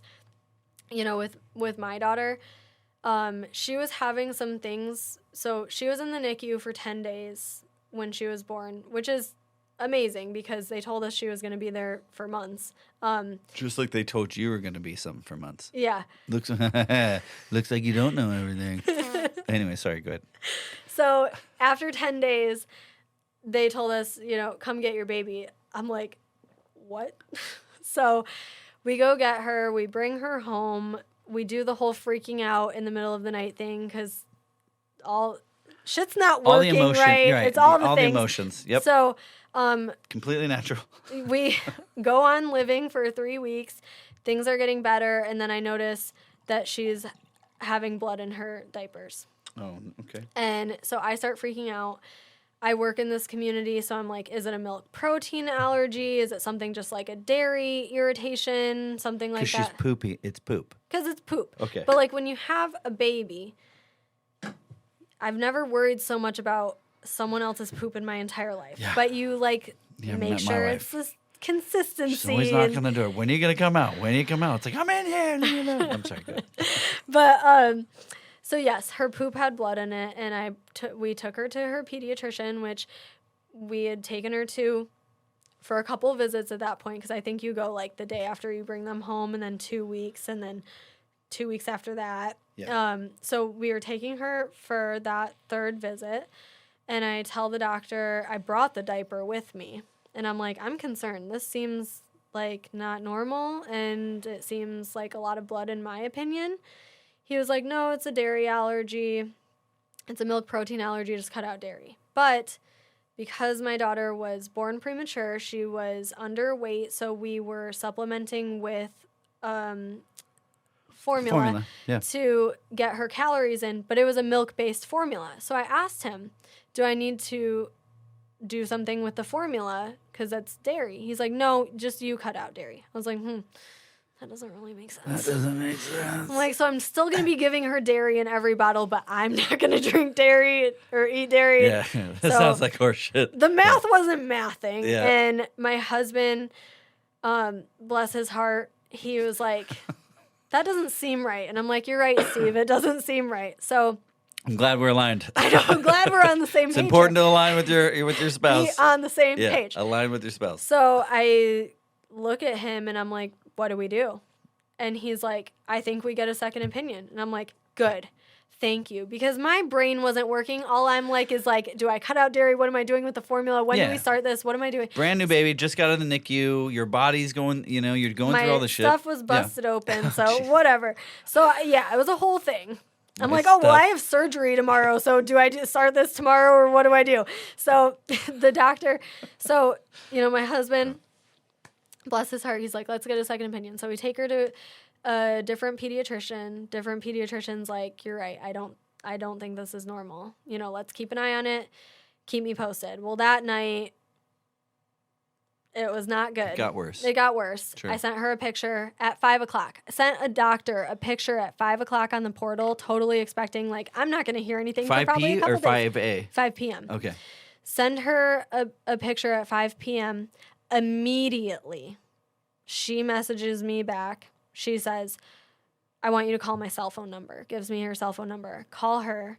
She's like, I already called the hospital. You guys need to leave. You need to go to the hospital now. Wow. Yeah. And thank God for that. Thank God she was God, on right? a cocktail mixer. Right? Or Thank something. God. Jeez. She checked her messages. I don't know. So, we took my daughter to the So hospital. when did it end up being? It ended up being necrotizing enterocolitis. Of course, because that's the thing that's in the book. So Never heard of again, before in my life. It's not in the book.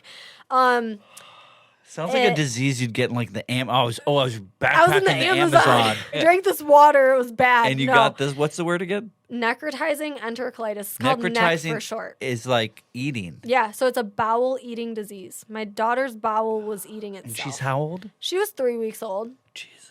Or no, yeah.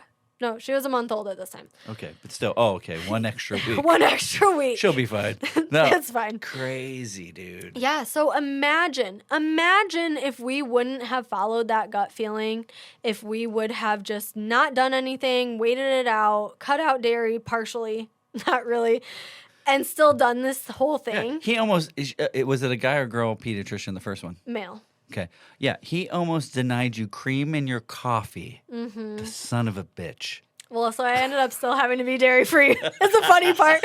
So like, Okay, I lost a shit ton of weight. Even in broken clocks, right? Twice a day, I guess. Yeah. So, I tell parents that all the time because I'm like, if you have even the smallest Trust your feeling that something is happening, you have to, because worst case is You're wrong. You're wrong. And who cares? And then it's whatever. Because you already met your deductible at that point anyway, so what's another office visit? You know what I'm saying? Yeah. So, yeah. But, yeah, if we would have waited, she would have needed, like, bowel resection surgery and a colostomy bag, and, yeah. Carissa. Thank God we didn't need any of that. So, like, literally, how is thank she God. doing now? Great. I Thriving. mean, you would never know. You would never know that she was preemie. You would never know that she had any of these issues. And, like, being a part of the holistic community and that's my job. It was extremely hard for me because I'm like, I wanted to have a low intervention birth. I wanted to have an unmedicated birth. It just didn't happen for me. It wasn't in the cards. But I feel like now that I'm on the other side of it and I have all of this, experience that I hope no one else ever has to go through. Sure. I feel like I bring a different perspective. Western medicine has an agenda and has protocols. Yeah. And it has its place. I mean, 100%. I think Western medicine served you more than didn't serve you. Yeah, for sure. In the situation you just shared. Yeah.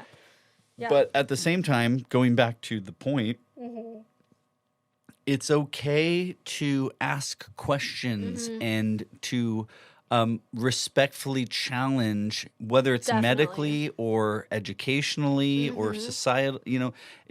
When did we stop thinking logically? When did we stop going? And I heard when I was young, my dad told us, he's just like, he said it like, you can kill your conscience. If you stop listening to that voice, eventually you just don't even hear it anymore. Right. And so even if you're wrong, and I think we got to do things with grace and with peace. You got to follow peace for sure. Yeah. And it's hard to do that when you have a new baby and your emotions. And, because finding peace in those moments it's hard. Non-existent. Yeah. It doesn't exist. Yeah. And so I sympathize with that for sure. But I think that it's okay to ask questions. It should be okay. Yeah. Definitely. Your doctor, whether it's your primary as an adult or in this case your pediatrician, when again your emotions are so raw and it's a brand new little thing and you haven't showered in 3 days and you're like, I'm going out in public.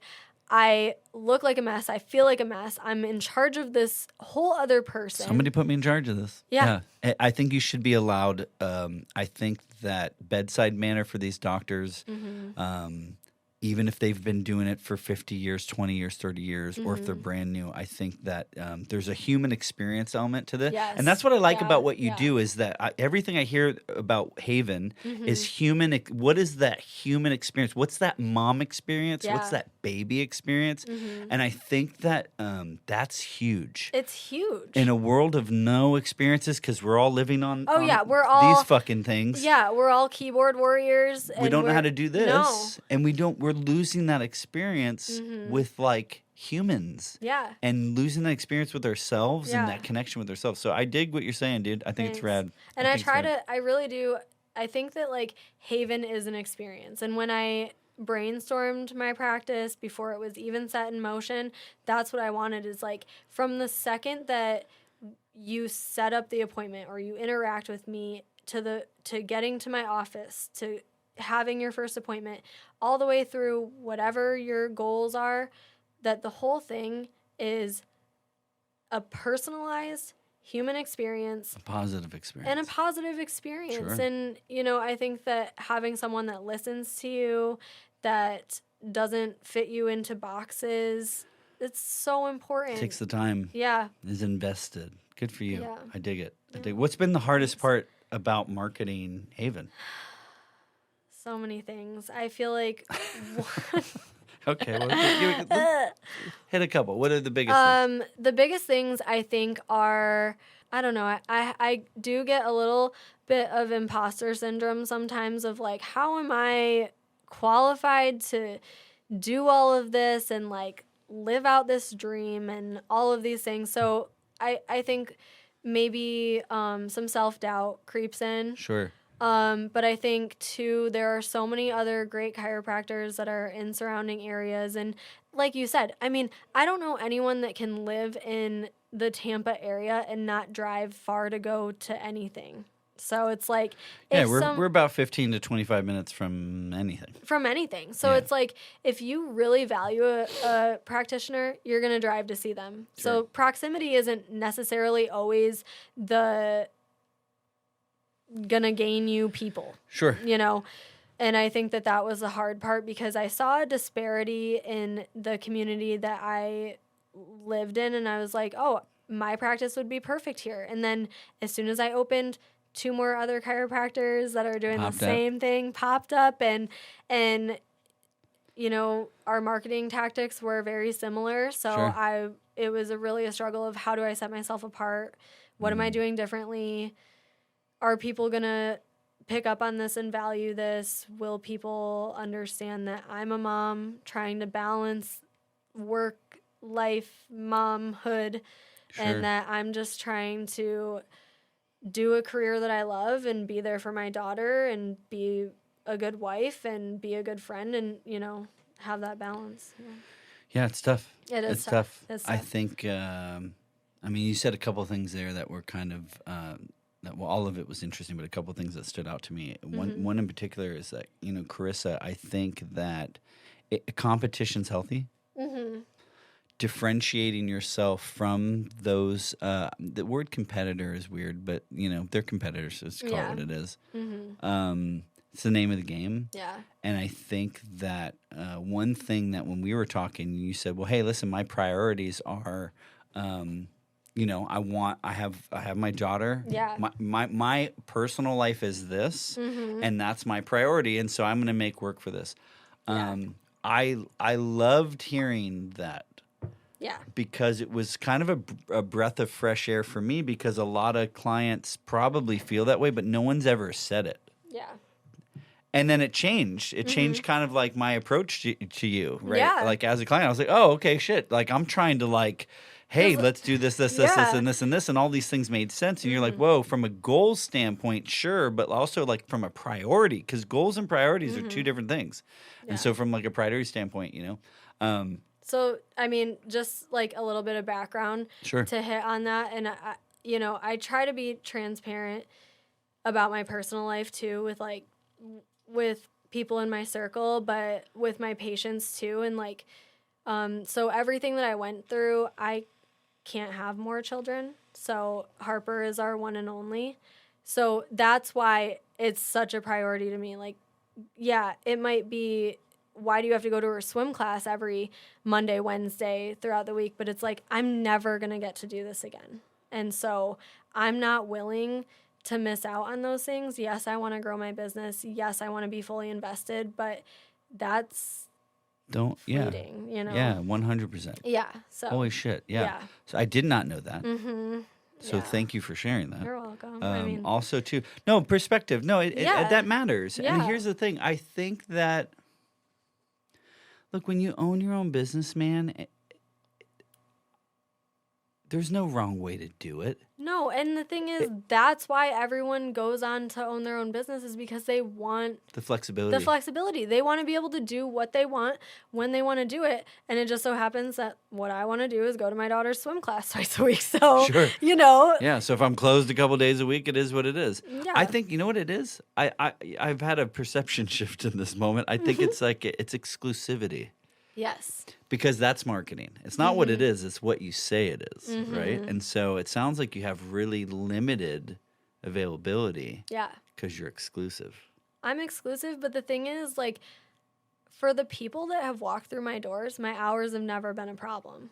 Sure. They've always, you know, my mornings are my busiest time. And you would think, like, who's out at 10 a.m. on a Tuesday, you know, on a Wednesday, like, taking their kid to the chiropractor? A lot of people. A lot of moms. A lot of moms. Yeah. Yeah. So. Yeah. We had to come. We had to come see you on a weekend, though. Yeah. And thank you again for. That's okay, and that's again too. Like, willing to work with you. Like, talk to me. I have a mom right now. Her daughter's in swim class. She does basketball. You know, I'm typically open till 6 on Monday, Wednesday, and she's like, "What if it's like 6:15?" I'm like, Nope, sorry. nope, sorry, 15 minutes, gonna kill me. No, I'm like, Sure. of course. Yeah. She'll text me and she'll be like, ETA is 6:04. I'm like, girl, Yeah, I'm dude. here. I'm here. Get Like, here I'm when not you're gonna shut right. up the office just because you're you know. Get here safe. Like, I'm yeah. here. Yeah. Yeah, so. that's really cool though. I think that lends itself to the personal approach you have, Yeah. the human approach that you have, because I think what you do is very human. It's very unique to the human, and that's really, really cool. Yeah. From a marketing standpoint, what's the dumbest thing you think you've spent money on? Facebook ads. You know that I was going to say that. I don't know. I mean, I know I'm not the only person on the face of the planet to like pay for Facebook ads and fail Sure. or like flop. But yeah, I don't know. I don't think that technology or the algorithms have really caught up with wellness practices and like what we're trying to promote. Sure. And so there's so many guidelines. Like I know we talk about this because I put myself in Google jail and I called Justin and I was like, help me, I don't know what I'm doing. I put myself in Google jail and now I'm banned from Google ads. And Not anymore. We fixed it. we fixed it. You're fixed. Yeah. I'm fixed. But Yeah. you know, you just don't learn this stuff in school. You really No, you don't. And then like the algorithm or technology is not set up to help those types of businesses. So it's really just a learning curve. So yes and no, man. I think, and I'm going to be totally honest with you, Karissa, is it's a money game. Because money, and when I say money game, it's an exposure game. Yeah.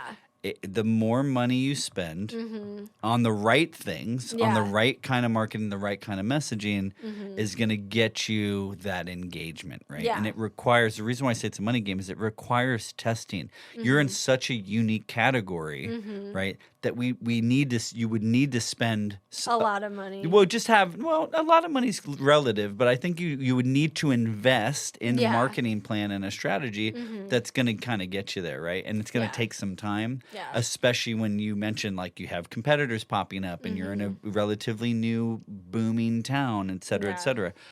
I'm going to hit you with some like rapid fire Okay. stuff. You ready? I'm excited. You thinking on your feet? Okay. Yeah? Okay. So they're going to be kind of, take them as they come. Okay. The funniest or weirdest patient story, you don't, obviously for HIPAA, don't mention any names. Funniest, weirdest patient stories, go. I don't know. There's a couple. But when I was working as an associate, I had a patient that was a lineman and he would like come straight from work all the time and I'd like go home like dirt, covered in dirt. And he was like a big dude too. And it's so funny because like he's coming to see a 4'11" prenatal chiropractor. Is that how tall you are? 4'11"? Wow. That's Yeah. adorable. But you know, You're over here representing the Munchkin Guild. I'm- Wait, The Lollipop Guild. Oh, the Lollipop Guild. Yeah. yeah. So, that was great. He went on to run a marathon that he was training for. I'd like to think that I had a part in that. That trophy was for both you guys. Yeah. So, that's funny. Yeah. Any adjustment fails, again, no names, but what's like, when I think chiropractic, even when I came to saw you, I was like, the whole time in my brain, I'm like, I tried to get all the farts out in the parking lot. You're like, I don't was want to just fart on your I table. didn't drink any sparkling water, anything that put No any gas. bubbles in my body. Yeah. So what are some chiropractic fails, so to speak, that you've experienced with Grace? Yeah. What have you had?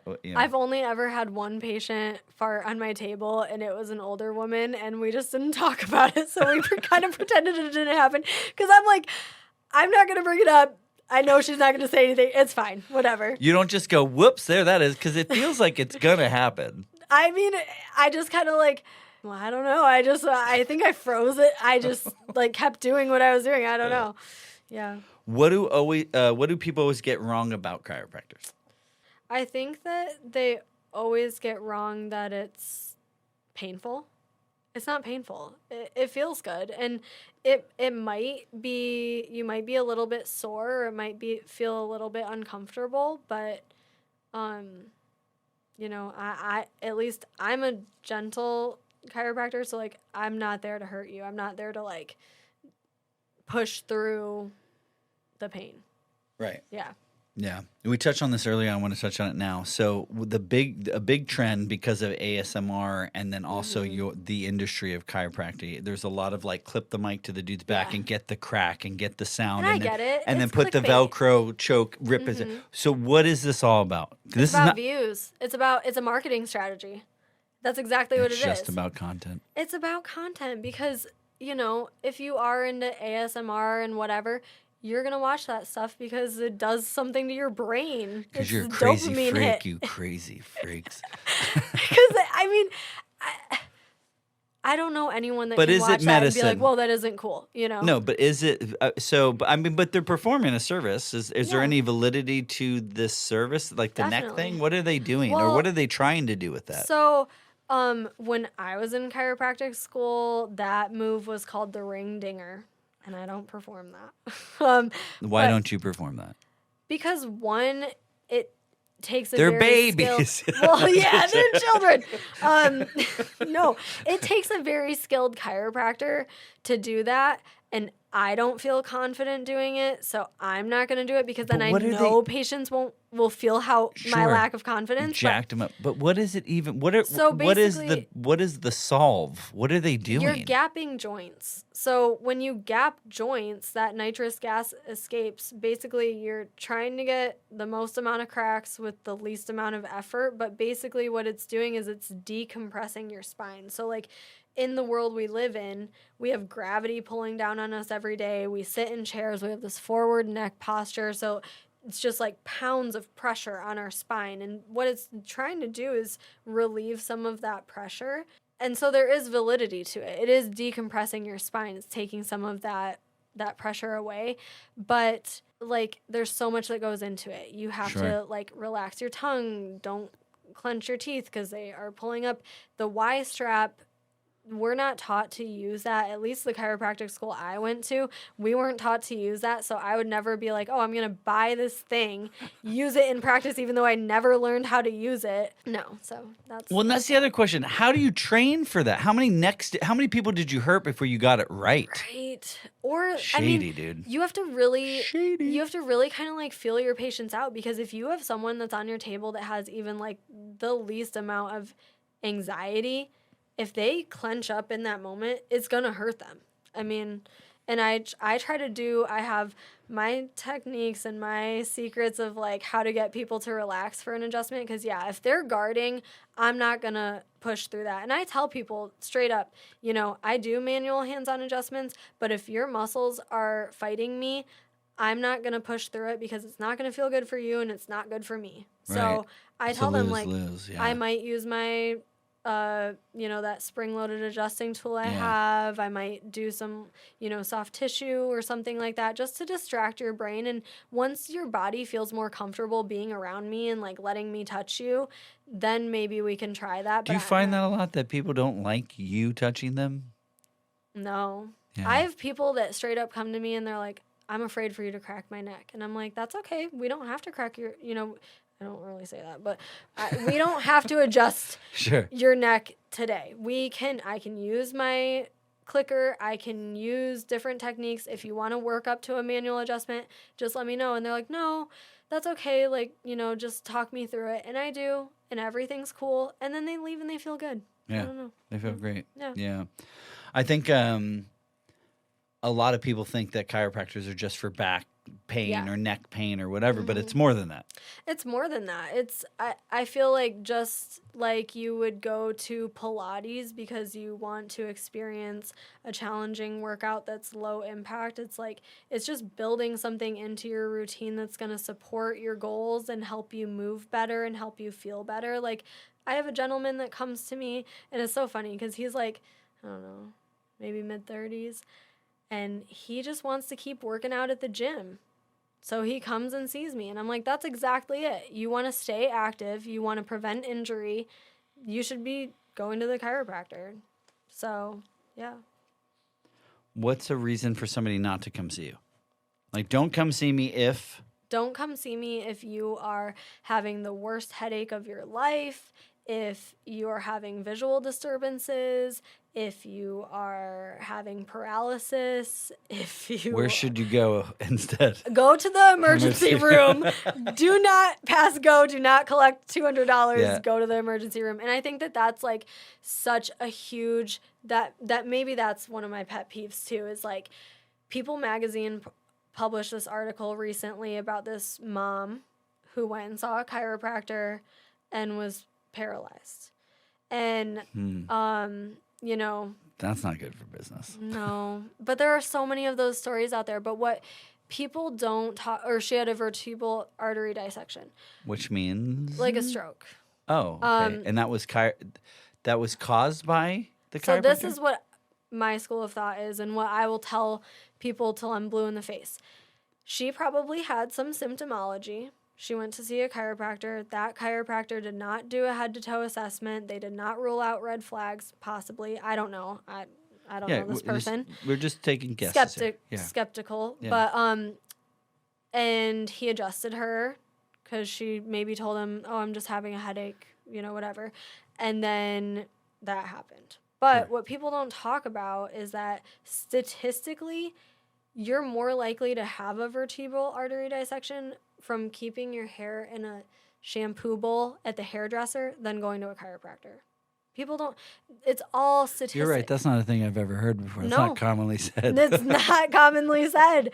But it's like, you know, you have these symptoms, then you put yourself in these situations, and then, you know, the worst happens, and that is terrible. But do I think that, you know, that's why, like, me doing my head-to-toe assessment is very important. And there are people that will go to the subway of chiropractic because they want to avoid a lengthy and expensive I love that we're not appointment. worried about, and I started it, we're not worried about dogging Subway, but we are worried about dogging the other guy. But there was, like, a documentary about Jared from Subway. Like, Sure. we know the things about Subway. Yeah, it's okay. It's fine. Yeah. So, you know.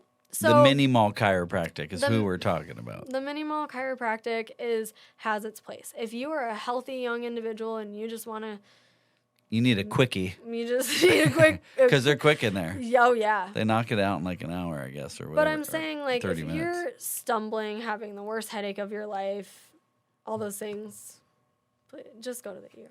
Go see your doctor, or if it's worse, go to the emergency room. Yeah. Come and see you if you're pregnant, right? If you are an active adult that wants to stay an active adult, if you have a baby that, you know, has some of the issues that we talked about, if you have a school-age child that maybe isn't sleeping well, is having trouble focusing in school, is constipated, all of those things. Is pushing their poo back in. Go see Karissa, Dr. Karissa. Yes.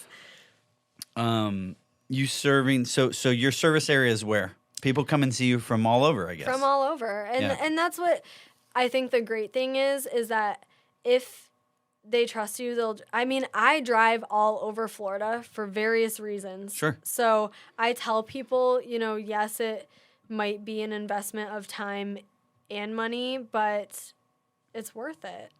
Yeah. So I would say, like, Trinity, Newport Richey, Odessa, Land O'Lakes, Lutz, even into, like, Palm Harbor.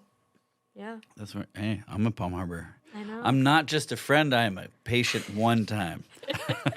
I will do it again, I promise. You've been doing it even when you worked at the other practice and then school and training and all that? Are you seeing a trend maybe in, like, the types of conditions that are there? Yeah. Are there? You understand what I'm trying to ask? I guess, are there conditions that are more prevalent than others? Mm-hmm. And what are those? Like, what are you noticing as far as, like, health trends that you're treating? Migraines are a huge thing. Painful periods. You know, sciatic pain is always one of those things, and I feel like I try to do a really good job about educating patients about true sciatica versus sciatic-like pain. So I think a lot of it lies in the education of what's going on with their body, where is this coming from. But yeah, migraines, trouble sleeping, pain with certain movements, you know, but pain with pregnancy is always consistent. It's always low back pain, sciatic pain, you know, maybe symphysis pubis dysfunction where, like, they're having that pointed That's the pubic worst pain. kind. The symphysis pubis. Yeah, I just remember Pam just whining about it. Her dogs were barking. It hurts. It's not fun. I'm just being silly. Silly goose. What should people like me or anybody, be doing more of, less of daily to kind of keep your bones and your minds and everything working? Functioning. Yeah. What's a good daily regimen? I always have people asking me if they should be cracking their backs at home. And the long and short of it is no. I mean, you already know the answer to that before you ask me. You only asked me because you're looking for confirmation. I know, you want confirmation that it's okay. I'm not going to tell you that it's okay, but what I will say about it is that when you're doing that, so your spine is one connected piece of equipment. You have parts of your spine that are happy to move. You have parts of your spine that are restricted. What I'm trained to do is point out and specify those restricted segments. What you're doing when you're cracking your back at home is you're moving the happy to move segments, the hypermobile segments. So you're just making them more happy to move, and you're keeping the restricted parts restricted. So you're further perpetuating the problem. So what I would suggest is keep stretching. If you stretch and something pops, that's common. That happens to everyone. And that's just, again, you're gapping the joint, gas is going to escape. That's normal. But what I would say is don't add the thrust. Like this thing and then adding the thrust, What don't about do the move that. we used to do where you'd like put your arms like this and somebody And coming have behind you and just straight. Yeah, That's I mean, bad. No, don't do that. And then the shake too. Yeah, the shake. It's like so horrible. I Because fucking it's hate like, it. again, how specific is that being? And like, yes, it might help in the moment, but I'll tell you a funny story. Okay, I like funny stories. Before I started chiropractic school, my dad was walking on my mom's back or cracking my mom's back, broke her rib. Yeah, Damn. I know. So don't do that at home. Because he was full weight in it. No, he wasn't. I mean, he was using 1 foot. But still, he still broke it. Whatever, yeah. Broke her rib. Ribs are fragile. Don't do it. Yeah. Not into that. One piece of advice you give to every mom. Go. Oh, follow your gut. Follow your gut. I like it. Yep. And then tell us again, where are people going to find Dr. Karissa in Haven? Look at this camera I and tell them know. where to go. Tell them where to go. I'm located inside of Nest Ultrasound Studio at 3648 Galileo Drive, Suite 101 in Trinity, Florida. Yeah, it's just a cozy spot. I think the move that you made, while not intentional, I think it's serendipitous that you partnered, that you're sharing a space with Nest. I know. I think that's really, really rad. It's adjacent. It's like, it's Dude, kind of it's like instant so- referral group. It's yeah. rad. Super smart. And it's so cool, too, because I'm a huge believer in just everything happens for a reason. Oh, yeah, me too. And I always tell my moms, follow your gut. Intuition's a huge thing. And I feel like someone was asking me today, actually, how, like, me and being a Nest came to be. And it's funny because Kayla and I, like, our paths kept crossing not by, our design. Unnatural. Well, not unnaturally, but unintentional. Unintentionally, Yeah, sure. our paths kept Sure. crossing. And my building that I was renting space in caught fire. I mean, Like 3 months after you. 3 months into practice. And like, there's like normal shit you go through as Sure. a business owner where you're like, Yeah, that's pretty unique. yeah, but yeah, I definitely was not expecting that. I'm not a I told you so guy, but I'm going to say something. Okay. Do you remember what I said to you the first time I came to your office about this space? You were like, yeah. I said, hey, dude, remember I was like, what are you paying over here? And you were like X. And I was like, you could get a whole. Now, again, Yeah. I'm not dogging your space. Your space was rad. No, I mean, the But amenities, yeah. You were paying for the amenities. Your space was dope. Yeah. But, well, more than that, I think for going back to the experience, right? For the type of practice that you have and the business that you're in, it kind of demands, in a sense, a comfortable, private, trustworthy space. Yes. And when I walked in there, It was as very modern. as cool as it was, I like cool. As cool as it was, it didn't feel warm. Yeah. It felt very like. It felt very Silicon Valley, Yeah. and I get it super. because it was like a co-op, right? It's like a work co-op, and It's that's a fine. co-working space. But like, I guess so. The problem that I was running into when I was trying to find spaces, before I even opened Haven was just that there weren't a lot of spaces that were what I wanted it to be, and like Which was what specifically? basically like Nest copy paste. But there aren't a lot of spaces like that unless I were to do exactly what Kayla did and rent, lease a space and do a total build out.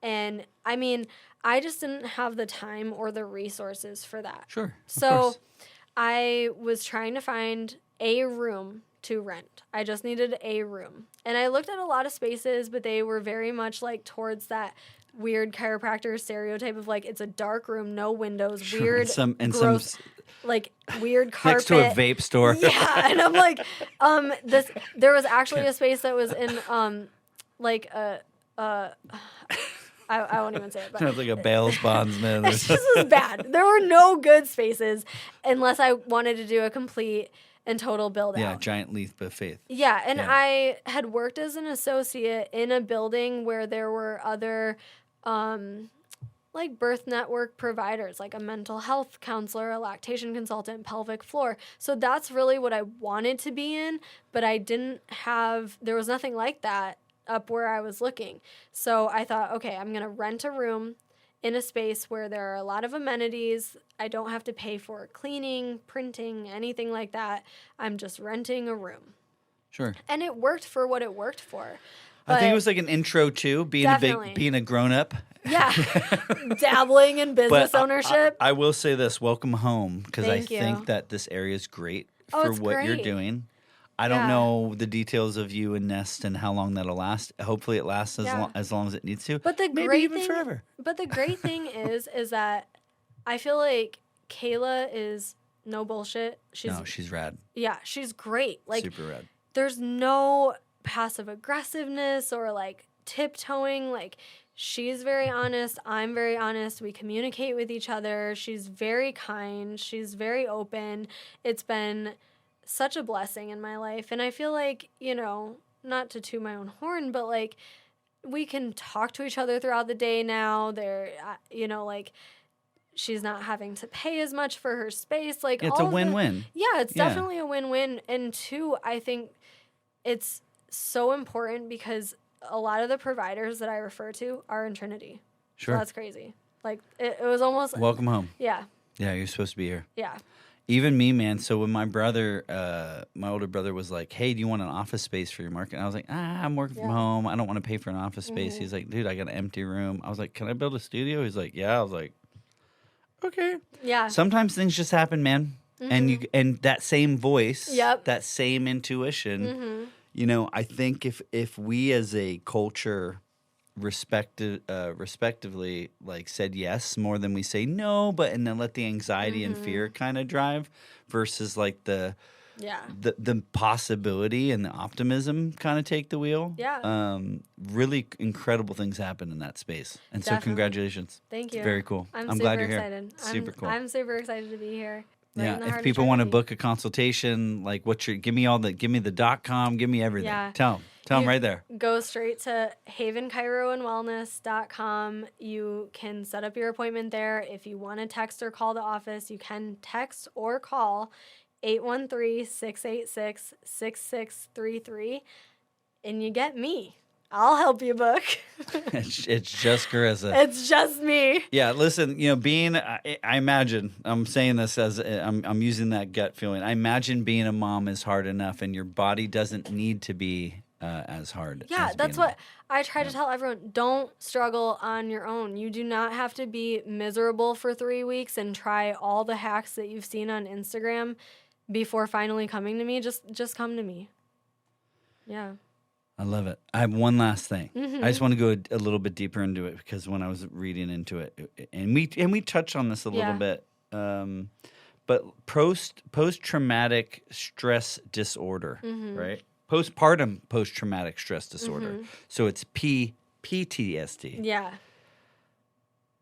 I didn't even know that was a thing. Yeah. It's crazy. I mean, I didn't think that it would happen to me. And I think that that's a consensus across the board with moms that experience it is like, you're driving along, whatever, and you get hit by a bus out of the side of nowhere. Like, you just don't see it coming. You just don't see it coming. And if you don't have people that you can reach out to, people that can sense that something's maybe off, you can struggle for a long time. There's women have been having children forever. Millions of years. Yeah, right, for centuries, for sure. Hundreds of years. Thousands. Thousands even. Billions. $1 $1 billion. billion. Oh my God, dude, gosh. you're so awesome. Simpatico. Yeah. So what is it that this shit was always there and we didn't know what to call it? Is it so? Yes, that. Oh, yeah. Is it sure. also too? And I'm not trying to be offensive when I ask that. Have we as a culture maybe gotten more sensitive? Is it diet? Is it environment? Is it all these things where we used to be a lot thicker skinned and tougher and more like I think so. a little bit more FU? And I'm not saying I'm not shitty. No, that's understand what I'm definitely saying. not I'm not bad. shitting on not anybody. at all. I'm That's just not trying. a bad thing. Yeah. But I think, it just wasn't talked about. So when women would experience this and, in the culture back in the day, like maybe the men weren't so involved, so they didn't feel like they could lean on their partner and tell their partner, hey, this is some really wacky shit going through my brain. Because I know, like, me, I'd sit there and tell Steve, like, I'm really not proud to admit this to you, and I'm kind of scared, so I feel like I have to tell you this stuff or else I'm going to go crazy. But I think if you don't have a partner like that, you don't have people that you can be truly the nest honest of with. trust and the comfort. Yeah. Yeah, I mean, The it's support tough. system. Yeah, and I think that it was always there, but maybe women just kind of like went on with it until either they succumb to it or it passes. I don't know. Or they were on medication and they didn't tell anyone. Because I think that that's a thing too. Yeah, one thing I was reading about it, and again, just today, so I'm not even an expert. Not only am I a man talking about women stuff, I have no reason to even speak these words. I'm in complete grace of you and all women that go through this. And thanks for being cool about it. Yeah. But one thing I was reading was that postpartum depression, the root is trauma. It's not necessarily mood imbalance. So it could be, obviously, there's a huge, hormone dump. Yeah. Right? And so much so that there's all these things like, oh, eat the, I heard stories about dudes like making, or not dudes, but, people making placenta soup. Yeah. Or taking placenta, you can, and Encapsulated we placenta, did that. I know. And, I wish I would have done that. I don't even know what happened. You'd have to get with Pam on the specifics Yeah. because I think, again, as a guy, there's a Oh, disconnect. it's crazy. You can take a cooler to the hospital. No, we did it. Yeah. I Yeah. mean, it's crazy. And they looked at us like, "Are you sure?" And we're Yeah. like, "Yep." And You're they were like, "Yep, I'm "Okay." taking this thing And then home we with sent me. that to a place, and then we came back with these pills. It could have just been cayenne pepper and that shit. I don't Honestly, know. I if didn't it's take placebo effect, Yeah. I don't even care. Yeah, Because that's a real thing. Oh, for sure. Yeah. For sure. Yeah. And that's half the thing is like that's a huge thing in chiropractic. If Yeah. you're going, into an appointment and you don't think it's going to work, you're already dead set that it's not going to work. Yeah, but that's not So- unique to No, your it's- field. no, it's anything. any field, Yeah, but if I'm you go to a just saying, restaurant, yeah. you think, well, I heard this restaurant food's or a gonna suck. movie. Yeah. If you go, I'll say movies because that seems more relevant. Well, I guess they're both fucking relevant, but Yeah, whatever. I have a sibling chat. There's a bunch of us, and it'll be like, hey, Yeah. don't go see this movie. It was shitty. Yeah. And so then you go in with this predisposition of like, this movie's going to be shitty. And sometimes you're like, this movie's actually fucking great. Yeah. Sometimes you have the reverse effect. Reverse placebo. Yeah. Oh, double reverse placebo. Double blind studies. Yeah, exactly. I don't know. I But don't no, know I yet. mean, I'm saying like, yeah. But I think with, there's so much that you can do now to set yourself up for success for postpartum. And there's resources that you can go to. But I think, do your research about postpartum while you're still pregnant before you even think about having kids even, and really like set yourself up for success. Yeah, emotionally and mentally prepare for what could not is always going to, because some women have babies, no problems, right? Yeah. It's not a death sentence. Not No. everybody's going to get it, right? No. But I did read that like a lot of moms suffer in silence, especially because of like they feel guilty. The baby's healthy. Why am I feeling this way? Yeah, and Right? and a lot of it too has to do with perception of other people. And I remember like after everything that we went through, people are like, but you know, you and baby are okay. And it's like, yes, that's very true and that's very important. But there's so much mentally that went on there. Like everyone talks about postpartum being this like golden hour period. You get this bonding time with your baby. Well, I can tell you for a fact, if you're driving back and forth to the hospital because you're septic and, you know, you get admitted and all these different things, you don't get that golden hour. Yeah, and your baby's in the NICU. You Yeah, kind of miss out on you that miss a little that. bit. And then it's like, it's not just that you had the traumatic birth. It's not just that you're missing the golden hour. It's all of these things combined. And so I think that people try to attribute it to, oh, it's one thing is going to cause and affect this, and that's not really it. Sure. There's a lot, that goes into it. Well, and again, and that stuff's kind of service level, right? Yeah. It's saying that, like, well, you should be grateful. You know, everybody's alive, and it's like, yeah, but dude, what I'm understanding from this conversation, and again about some shit that I read, is that like, it's an onion, man. Oh, it's the total It's an onion, and women are onions, anyways. If you don't mind me saying, for sure. you know, like guys are simple. It's like Dave Chappelle had this joke. It was like, make me a sandwich, don't talk so much, and play, and then pleasure me. Yeah. Right? It's his joke. Do the things. Where like the women duties. are just like, what's wrong? Nothing. It's like, oh, okay. It's like, well, there is something wrong. I know. And it's So like, you're or like, is it that I'm breathing too loud? Sure, exactly. Is it that I didn't,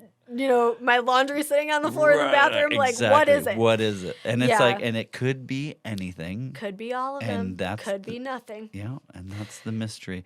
But anyways, dude, I'm so grateful that you came today. Thank you. I'm super grateful. I feel like, who would have thought? Not me. Actually, no, kind of me. That's why I definitely started it. I kind of had an inkling that the goal for me, selfishly, the goal for me is to promote my own shit. Sure. Yeah. But in doing that, it's kind of becoming not really about me. Yeah. And I think in my experience, and I know this to be true, and I fight it every time. But in my experience, if you do things for other people, the universe or the Lord or whatever you want to call it, I have a name for him. Yeah. But everything just seems to always work out, not always necessarily as you thought, but definitely for the best. Yeah. So my platform as it exists now is like, hey, I have this thing, but it's a opportunity. I have a skill set to push and promote things and grow things, and my platform is for you and people like you that are local and have a voice and have a business or have a product or have whatever that just needs people need to fucking know about. Yeah. Because you're doing good stuff. Yeah. And I think that that's like the coolest part about being a business owner. Like, take chiropractic out of it. Being a business owner, it's hard to be a business owner and not meet other business owners and be able to see this like genuineness and Words, I got it. Words. I'm feeling it. You know what I'm saying? Not to like see how genuine people are, and you're like, wow, this is their business, and yeah, they're killing it, and their business means something. But this is the human behind that, and this person has value, and this person is a great person, and I want to know this person. I want to support their business. Like, it's hard to be a business owner and not feel that way. Well, yeah, right. Yeah. And it's hard to do this on our own, guys. Yeah. Like, dude, if you're out there, here's the two biggest thing I hear all the time is like, how did you, especially coming from a big ass agency, I have a lot of friends that still work in agency, and they're just like, Yeah. I get it. all the time, like, hey, how's it going? And it's almost like, and maybe this is my own bullshit, but it almost feels like, yo, they're asking me how it's going because they want to hear me say, dude, I'm struggling. I'm struggling. I feel that way too. Do you feel that way? In my own business. Yeah. And it's but like, here's the good news. Yeah, some days are a struggle. oh yeah, ebb and flow. But like ebb and flow. ultimately, man, I am. It's mine. Yeah. And to your point, like I'm not missing swim lessons. I'm not missing. I took the kids for 6 days. Pam stayed here, and I took the kids and went to LAJ. My brother's got a cabin up in LAJ. Yeah. And oh, I brought, really? Yeah, So does my friend. Get out. Dead serious. Weird world. 1 billion? No. So I brought my computer. I brought a printer, some hard drive. I did some editing. Yeah. But my point is that if I worked for the agency, I couldn't fucking do that. No. Right? And then the fact that like you could work for someone that's also a parent and also gets it, but at the end of the day, they have a bottom line, and it's a business. It's a business. And you're an employee. Yeah, it's a business. And I think when it's yours, you can kind of you have to make the hard decisions, and you got to put in the long hours, and we do. Right? Yeah. We're the ones yeah. that are up at night worrying about marketing, worrying about XYZ patient or whatever. Having to spend countless hours on social or money media. and the money, Well, the right? Because money, none of this yeah, shit's the free, money. right? No. But I think, Karissa, I think that I like the community. I think that's what you were kind of saying, is that there's a community of business owners, especially in Trinity. I'm happy you're here. Not that you were far; you were like 10 minutes up the road. No, it was not far. But I'm happy that you're here. I see incredibly wonderful things for you and for Kayla at Nest, for my brother and what he's trying to do here, and for me. And I think that Trinity is a cool, up and coming area. Definitely. And dude, my advice to you is keep your socials killing. I sent you that thing today. I know. It's your number one driver of traffic. Keep Yeah. doing the social stuff. And I understand advertising's it's expensive. It's an investment. You have to test. You have to try some stuff. And but until then, dude, keep doing the free shit. Do this. This is free, right? Come. Well, and I feel like people like to see the humanity, The real. the realness behind it. And Yeah. like, I'm nothing but real. Let's I be don't know. You honest. seem real fake to me. No, I'm just joking. You're awesome. Yeah. No, but you're right. I think that, Yeah. especially in what you're doing, is when I hear the word holistic, I hear real, honest, Yeah. natural, right? And I think that this type of content for you specifically and for Kayla, Yeah. is going to be like, I think I want to believe that that in a community, the community matters. Yeah. And so if your goal isn't like, franchising and trying to become this like, Scaling. but if your goal is your goal, which is like, hey, I want to run a sustainable place, that is profitable, but allows me the opportunities to take care of my family, take care of my, spend time with my kids, spend time with my husband, do the Yeah. things that you love to do. Fucking don't let anybody tell you that. No. Know what you should do, and I kind of did that to you at first. I was, what you should do because I didn't get it. I didn't understand your goals, and that was like a really, I appreciate you for that. Thanks. It was that I wasn't listening. And I think I wrote that to you in an email. I said, Yeah, I you wasn't did. listening. Yeah. I was like, you said it, and I just Well, I think too, wasn't like, listening. it's hard because, yes, I want to grow. And yes, I like, exactly what you said. Like, yes, those goals are great. And would I like to obtain them? Yes. But I'm not going to hijack and throw everything else overboard in the meantime because that's just not, Sure. yeah. Just not the priority is family. Yeah, exactly. Well, I think that's rad. Thank you. You have the full weight of me in your corner. Like, keep going, keep doing what you're doing. I'm rooting for you. I know that Thank you. Kayla at Nest is rooting for you too. Yeah. And Dr. Karissa, thank you so much for being here. Thank you. Thank you. I'm serious. No, that's it. awesome. That's the end of the show. You don't have to say anything. Cool. I'm just kidding. You No, seriously, stop talking. I was just staring at you. Yeah.